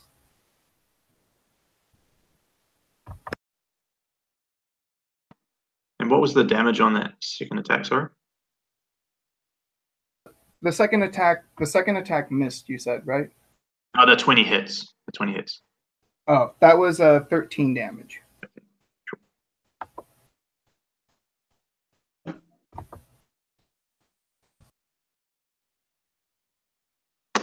Yeah, you see this thing is starting to just starting to become cracks, and where you guys have managed to get some good hits in on this thing. And more of the blue glow is beginning to show through these cracks. And yeah, we'll come back to Corin. So perhaps inspired despite being an undead shambling husk, Bones rushes forward again with his short sword and actually manages to hit this damn thing, I'm pretty sure, with a, let me just double check, a 19. Yep, that'll hit. Yep. Awesome. So yeah, this nasty looking blade just sinks into one of these brass plates and carves out a chunk, doing 8 points of slashing damage, the max amount of damage that Bones can do. But Corin is going to, he kind of looks behind him and he sees where Vani is at and where Sir Carrick is at. And he thinks for a moment and then sighs, and he's going to scuttle back to where Vani is. Is he within 30 feet of where Corin is right now? Yeah, I'd say he's within 30. Yeah, probably just within 30 feet. Okay. And Vani, you see him approaching you, sort of this dark fur coat sort of swaddling him, and he reaches towards one of the potions that he showed you earlier in the Dwarven Hall, and he hands it to you with his action. He'll just look at you and say, "Here, you look like shit."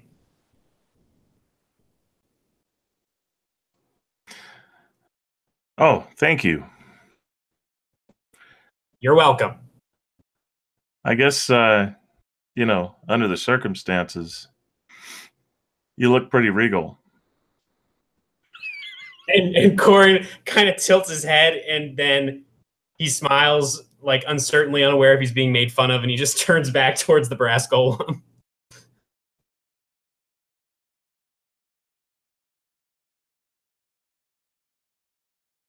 And that's it for me. Vanny, it is your turn. Let's see. Am I the one that's taken the most damage, or?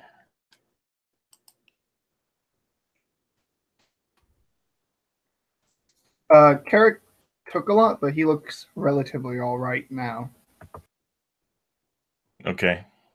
So I'm going to quaff the potion then. And that is a, 2d4 plus 1? 2d4 plus 2. It's actually a potion of poison. No, I'm just kidding. It's a potion of healing. I believe that. All right, so a total of 8, so 22. All right, and he is going to bring his hand up, and he's going to flick the thing to shoot an acid vial at the creature. Would that be considered a sneak attack, or no? You guys you're pretty much flanking, aren't you? Well, I got knocked back 10 feet, so. Yeah, Bones is there. Yeah, Bones is there, and his attention is facing the other guys, so I'd say go for it. How much damage does the vials do? Let's have a look.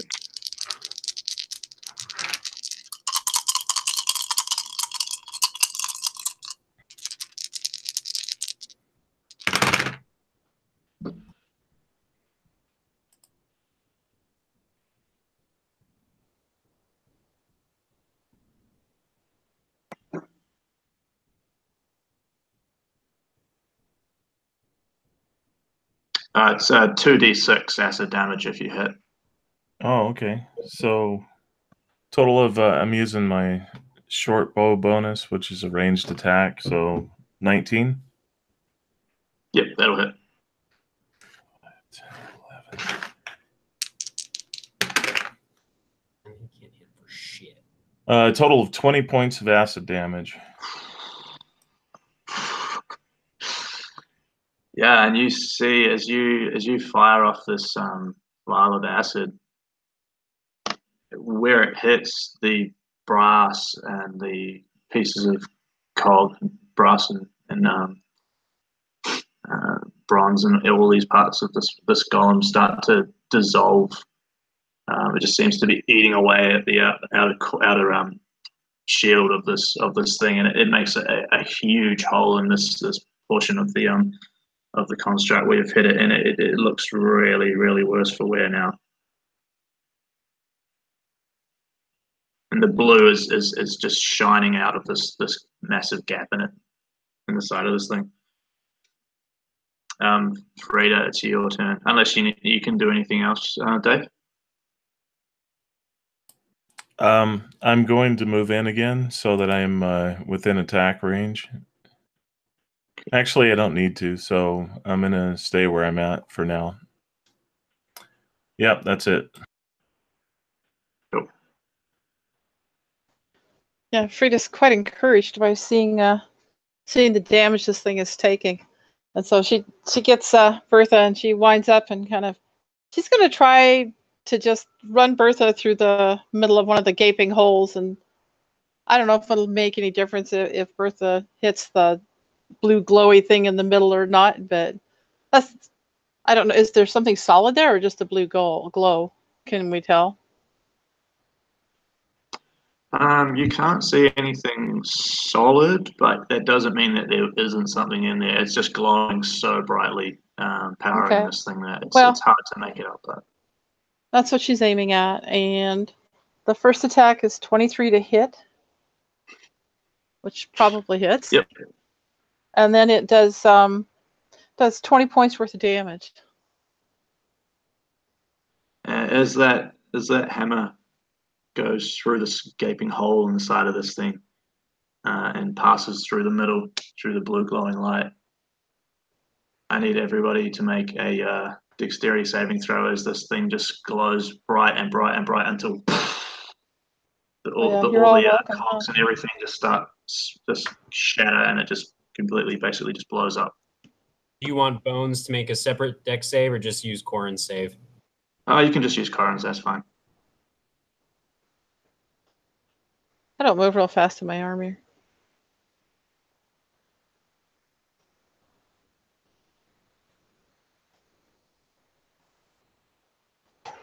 Ooh.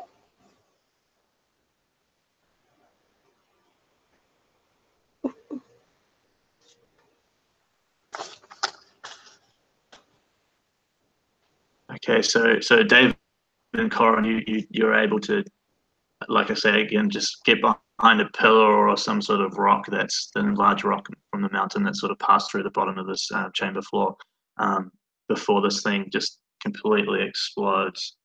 But Carrick and Freda unfortunately take a whopping 24 points of force damage as this thing explodes, and all the arcane energy that was holding this thing together just comes outwards and blows you guys backwards. But you can see as you sit back up off the ground from being blown away, and you other two like peek around the corner of whatever you've hidden behind, that on the ground where this thing was is a softly glowing blue stone. Carrick and his shield and flail are probably all blasted away from him and him up against a wall, and he's just groaning. There's nothing else he's doing. If anyone comes by, he might be like, you just hear him mumbling, we did it.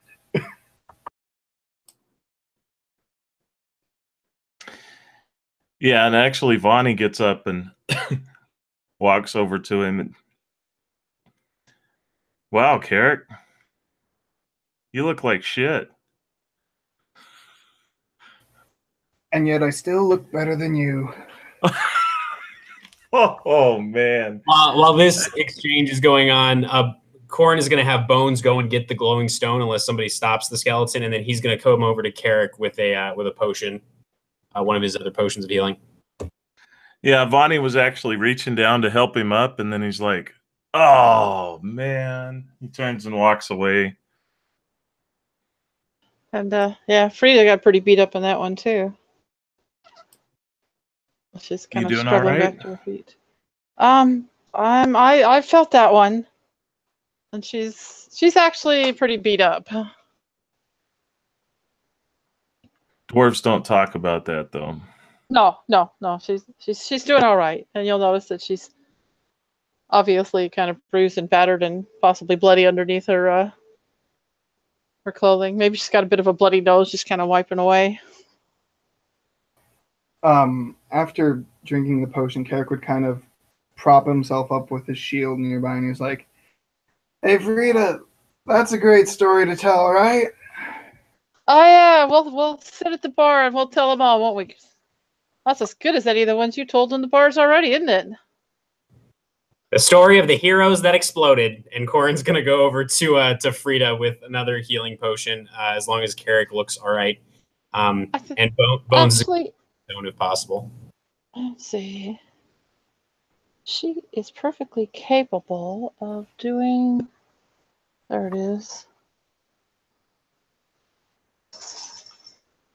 Actually, she's gonna go ahead and accept your potion. And she's like, "Thank you so much." And you said they're 2d6 plus 2, 2d4 plus 2.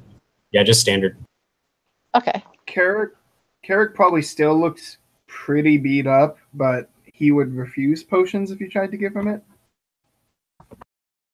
Yeah, Corin would not offer another one only because he has one left at this point. He would probably, after seeing the two of them looking slightly better, would go over to the skeleton to see if he could take a look at the stone. Yeah, so Bones would pick the stone up, and nothing would happen to it. It's just this faintly glowing blue sort of stone, so like I guess like an emerald sort of a color. A sapphire. And yeah, he brings it over for you to examine. Could I make some kind of Arcana check to see what it is? Yep, go for it. Carrick would mutter, "We don't have to pay for that, right?" No. We've just got to get the bears out. With a 23, so you would know that, but maybe in passing when you've been staying at this Dwarven city, that they often use these stones in their constructs. It's a multi-use sort of arcanely enchanted sapphire. It's used to power a lot of their constructs. It's not cursed, or there's no adverse effects of handling it. Its power lies in when it's actually attuned to an object or a construct or anything like that. And it's also used for seeing hidden lettering. If you hold it up against like a wall, it can certain glyphs and stuff like that. You can what we call it. You'll be able to see the glyph, the whole sort of like a blacklight, I guess, on a surface to see glyphs or hidden writing and that sort of thing. So I think Corin would look at this and then look over at Frida, thinking that he should give this to the dwarves, but then he immediately thinks of his master, the architect, and sort of shudders, and he's going to tuck it in one of the many pockets sewn on the inside of this heavy fur coat that he's wearing. And then he'll move back to the group and say, "Well, what now?" Well, I guess we need to get through the glass. Surely there's a door, or maybe it talks or something. I don't know. Something besides breaking the glass. She looks at Bertha. Yeah, I suppose. I'm going to start inspecting the door, if you don't mind. Yeah, sure. So there's the big glass green panel, see-through sort of panel, and at the bottom there is a human-sized double doorway that's been carved with the glass as well. So the door is also glass, but there isn't a door handle as such. But you can see it's sort of there's a cut down the middle and a cut around the edges, and then gold sort of gilding around the outside to sort of show you the outline of the door. If I'm able to do it, so I'm looking at it from the perception of, a thief trying to figure out how to open it. So I got a 23 to... Yeah, so it doesn't look like it can be opened by any normal means, picking a lock or anything like that. There's no lock, there's no door handle, but you know that there must be some sort of way to open it, perhaps some sort of magical means, possibly. But you can tell by looking at it that it's not a standard door. Well, Corin, you are the brains of the operation. That's the first time anyone has ever said that to me, and Corin's going to scuttle over to the door and take a look at it. And he kind of steps behind him and looks at his friends, and he kind of grits his teeth for a second. Like it pained him to say it. You would just hear Carrick, I thought I was the brains. No, you're the beauty, Sir Carrick. Clearly, you're the beauty. And Corin is going to, he can't really conceal it. He'll fish out the glowing arcane emerald and kind of hold it up to the door, just intuiting, I guess, that it might serve some kind of purpose in this chamber. Yeah, so as you hold the stone up towards the door, you can see as you move it, if you move it across the door, it reveals in Dwarven a phrase that says, only a brother or sister may enter. So Corin would frown at that and tuck the stone back in his coat and say to the group, it says only a brother or sister may enter, so I'm assuming it has to be a dwarf. Maybe Frida can find some way to open the door. Maybe you can find some way to open the door, Miss Frida. And he steps aside to give you some room. She mutters under her breath as she walks up. I thought I was the beauty. Let's see. She looks at the door and maybe places her hand on it. And as soon as you place your hand on the door, it slowly begins to open up. And before you are probably about 40 sleeping Urskas, all different coats, brown, black, mixture of the two. And they're all just lying on their backs on their beds, asleep.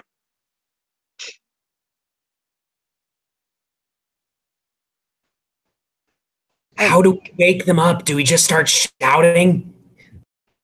Here now, she reaches over and kind of starts shaking one of them. Wake up, wake up. Sometimes it helps if you kick them. That's what my master does. I don't know that that's a very good idea. At this point, Carrick would kind of, with a loud groan, stand up and he's like, I'm sorry, but we are trying to warn them of danger. And he just starts banging on his shield with his flail. And he yells, an attack is coming. Frida gives a screech. You see basically every single Urska in this place sort of slowly wake up and shake their heads and look over towards you. And the ones closest to you see just this group of strangers standing at this doorway. But luckily for you, you have a dwarf with you, so they automatically trust the group of you. A dwarven beauty, no less. No less. Yeah, so they all sort of they sit up on their beds and then sort of rub their eyes and slowly wake up.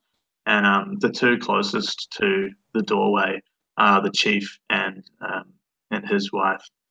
And he sits up and he walks straight to Frida, and he just says, "Who are you? Why do you wake us from our slumber?"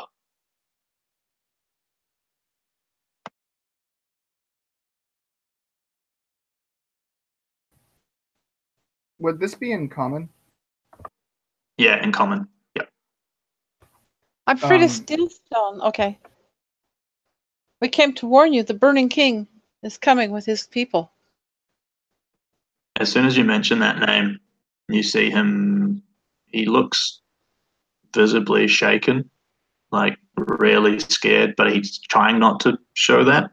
But he understands the weight of what you're telling him, and he sort of looks down and looks back to his people. And in Urska, he says, all you'll be able to, Freda, you might be able to understand a few things that he's saying, but he's basically what you can make out is he is saying, the Burning King is returning. Gather your gear, basically all that sort of stuff. We need to leave. And so the rest of the bears just sort of get up, put their tops and their little shoes on and all that sort of stuff, their sleepwear, and sort of start shuffling out behind you guys. If you guys want to lead them back out, that's up to you guys. Or if you want to talk to the chief some more before you do, that's up to you guys. Carrick would probably sort of lead them out, and maybe after most of them have like gotten farther down, sort of stand at the entrance waiting to sort of, I guess, lead them towards wherever they go next and try and protect them in a sorry state right now.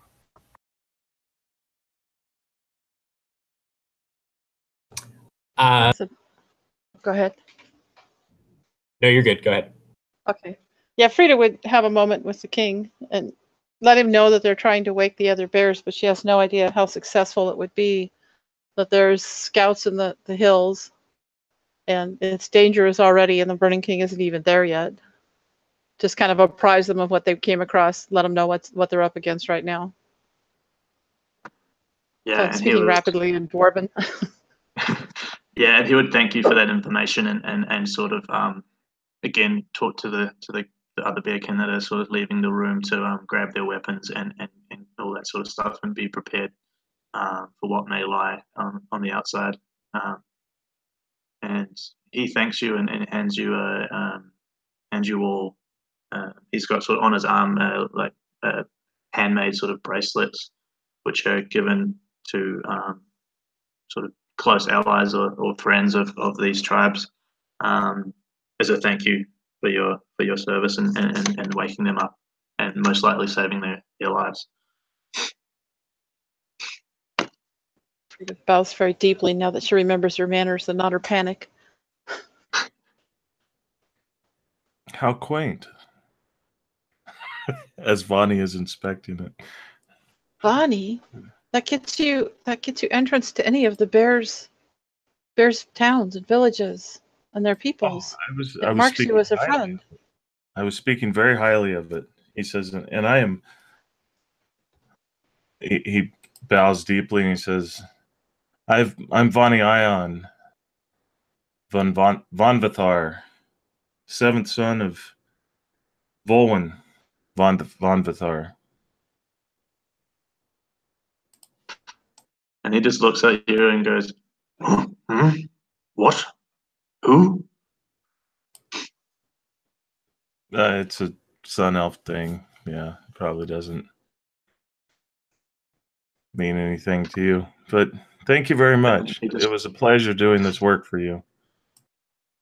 Yeah, and he just grunts at you again, and he says, "We must leave. Come on, let's go. Let's go. We need to get out of here." And he sort of follows in behind Carrick. Have any of the Urska reacted to the skeleton? I'm just curious. Because Bones is, I mean, you really can't hide this beast man skeleton. That's a good point. Yeah, I mean, they look at it, they're kind of a bit hazy from just waking up, so they kind of don't really click on it because they see it as it's a skeleton, which is enough to make them sort of double take. but they see that it's with you guys. You have it under control, so they're not too panicked, but they do think that it's a bit odd. But because it's lost so much of its resemblance to an actual beast man, they don't really take too much notice of that sort of side of it. But yeah, they do sort of give it a weird glance, and also yourself a weird glance as they walk past. Yeah, so when the chief was giving out those little totems or the icons or whatever, Corin would take his, and if anybody was around, he would just say, thank you very much, Chief. And as master of the Spire of, and then he stops and he looks over his shoulder and then he clears his throat. As an apprentice of the master of the Spire of Bones, I appreciate this token very much. And I hope that this signifies an alliance between my master and your people in the future, as we have with your friends, the dwarves. And he tucks the signet away, and he smiles again, but it's a much more confident smile. And he sort of adjusts his spectacles as he bows deeply to the chieftain. And he gives you a small nod in appreciation of you accepting this token. And at this moment, pretty much all of the Urska have started to empty out of this sleep chamber and starting to make their way back out through the chamber where the golem was, and out through the other double doors, and they're beginning to sort of exit and go and grab all their gear. So what do you guys want to do from here? Carrick would mainly be just kind of resting at the entrance, and once the bear can sort of like come back with maybe their weapons, the few that are warriors, he would sort of like look over them and maybe check with them to make sure all their weapons are good and things like that. And he might glance over things but not really know enough to tell if they're good, but just be like, good job. Yeah. I think Corin would wait a moment until the press of Urska around Carrick had sort of diminished a little bit. And he would walk over to you, Carrick, and sort of sit down with Bones just sort of standing nearby with the torch in one hand now and the short sword in the other. And he would look at you, Carrick, and again, I mean, it's the same watery brown eyes, the same kind of round face, but there's something slightly different. And he says, you know, I was thinking, you said that you were interested in visiting the Spire of Bones someday, and I told you shouldn't. I think I might have spoken a little too soon, Sir Carrick. You are a very brave man, a very strong man, and I'm sure that, well, the Spire could use people like you. And he winks at you in this way that seems very out of character, considering how nervous and twitchy he was when you first met him and how he's been speaking this entire time.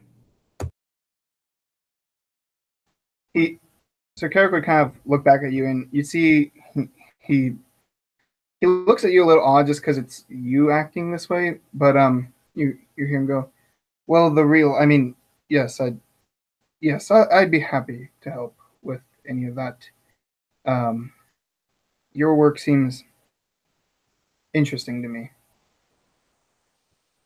We all have our interesting traits and quirks, Sir Carrick, and we all have our secrets, don't we? And he gives you the wink again, and then he stands up and sort of taps his staff on the ground and follows the Urska out with Bones.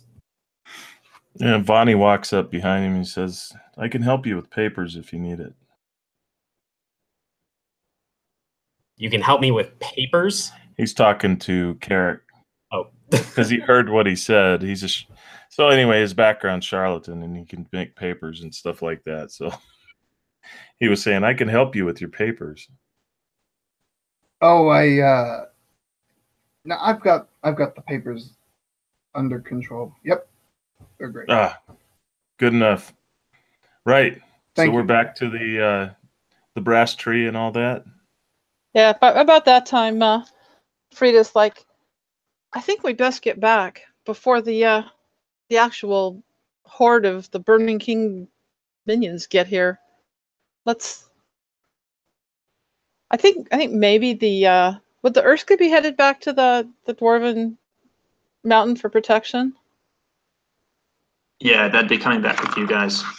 Yeah, I would think that we would all go back together. So I think we should get together and head back. On the way back, Carrick would kind of mention to Frida, You fought valiantly back there. Thank you, Sir Carrick. You did well yourself. Very well, I noticed. You were very Thank you, brave. but I must say your weapon is definitely the one that was quite more useful that fight. I've made Bertha myself. She starts to get excited. And I saved up all I had to buy everything I could that was needed for her enchantments. You see Carrick never quite realized that you made Bertha before, and his eyes go wide, and he's like, I might know some customers in the future for you. Oh, really? Yes, I work as a smith. I do the weapons for the army. I was in the guard, but she taps her flask. I got carried away a few too many times, and they kind of kicked me out. I was hoping I'd get back in. I'm sure a knight's recommendation will be quite helpful. That sounds good. Yes, I Yes. spent weeks on Bertha. She's beyond special for me. A knight that helped save the kingdom. I think that should carry weight. Yes, I would think so too. And a great story for parties. Her eyes light up at that. As they walk along discussing the possibilities. Yeah, and you would have noticed as soon as you had actually exited the cave and come out a small way from the doorway itself, the entrance, that the sky to the north has started to become a sort of a red color. The clouds are got a red tinge to them, a dark orange the further back it goes. And yeah, it's pretty ominous looking the sky to the north. Still a while away from where you guys are, but it's definitely easy to see that in the sky. And so We you may have guys bigger start. problems. Much bigger problems. We may not be able to think about what we want to do for some time yet. So yeah, you guys sort of lead these guys back across the snowy terrain over the chain link bridge, and back to the large gates, where you can see by the time you guys get there, there is a mass of soldiers already lined up along the mountain ridges and down the bottom of these cliffs and everywhere, with different artillery that's been wheeled out onto these cliff faces, giant cog-shaped cannons, a whole bunch of different military stuff. There's a range of troops riding on mountain goat mounts, a whole sort of array of the Dwarven military. And as you come up the steps to the main gate of the city of Malgmere, you see the Lord of the Halls standing there, speaking to another group of volunteers who have just brought back another group of Urska, who are starting to enter back into the city. And you can approach him if you like with your group.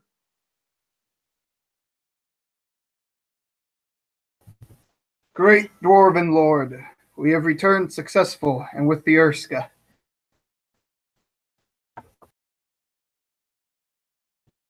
Yes, indeed. What the mighty Sir Carrick said. He was the hero of the day, surely.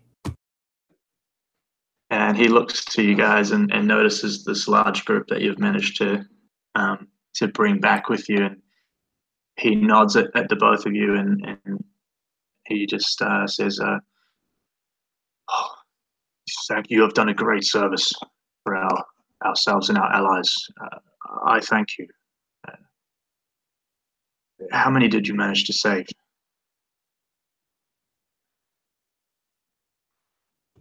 I believe it was around 40, my lord. And Corin actually stops and realizes he still has the skeleton behind him, and he says, by the way, ignore this. Just a pet project of mine. No concerns needed.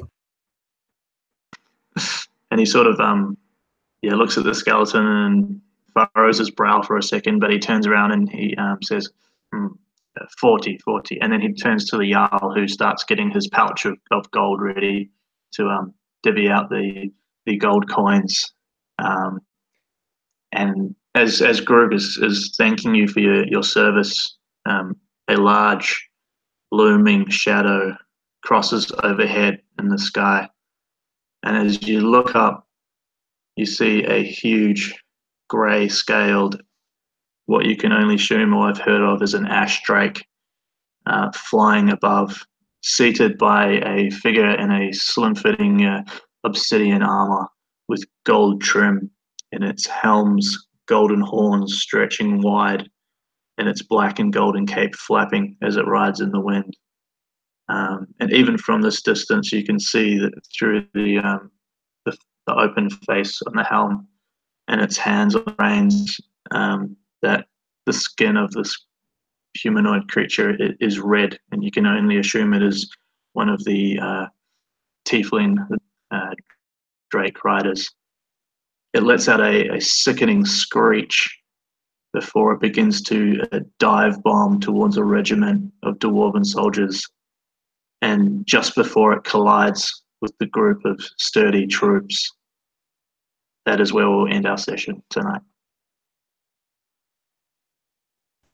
That's awesome. That is super awesome.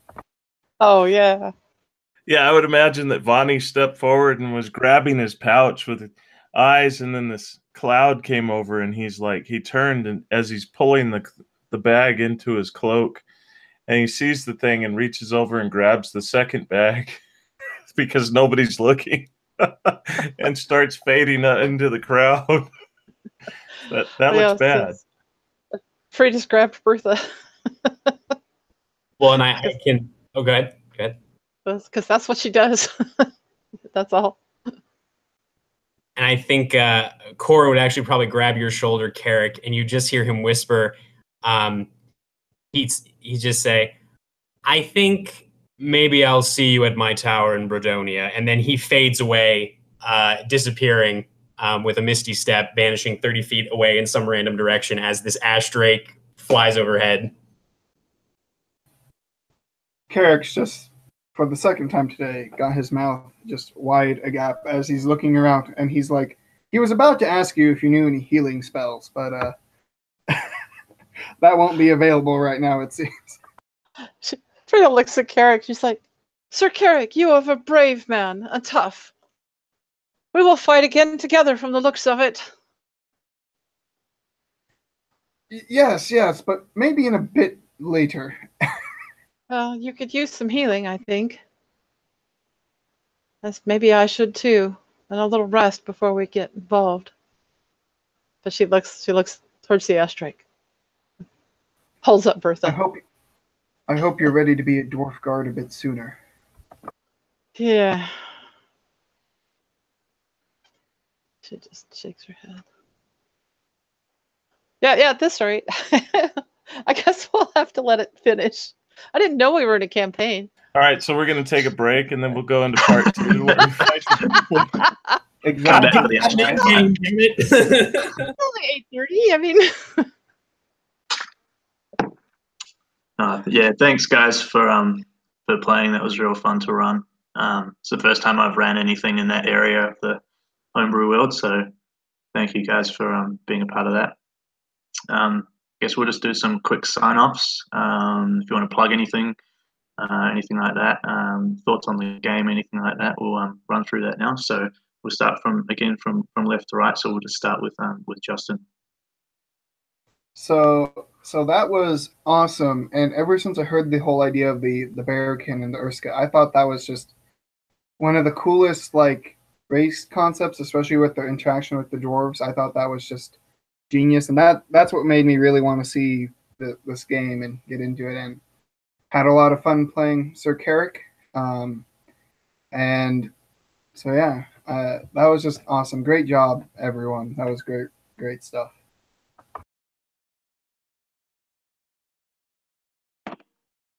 All right, thanks for that. Next up would be Jason. Hello, everybody. Again, this is Jason Osorio with Concepts and Characters. This was a fantastic game. I had a lot of fun playing Corin, who may or may not be somebody else, but whatever. It was cool. But yeah, great players, fantastic job, of course, to our DM Brad, and yeah, this was a lot of fun. I mean, it's the scene descriptions. We didn't have too much in the way of combat, but I think that's perfect. You know what I mean? A lot of people feel like these one shots need a lot of battle, but they really don't. And the role play was fantastic. So all in all, A+, man. Great job. Thanks, man. I appreciate that. Next up would be Dave. Yeah, let me just echo the remarks. It was a lot of fun. I enjoyed the role play and the banter, up to and including making Justin uncomfortable. I'm just kidding. It was awesome to finally play underneath you, Brad. I look forward to more games from you. And yeah, I'm Dave with Mornblade Gaming. As always, I love playing with these guys, and now I look forward to more games with Justin and Brad. So, all right, that's me.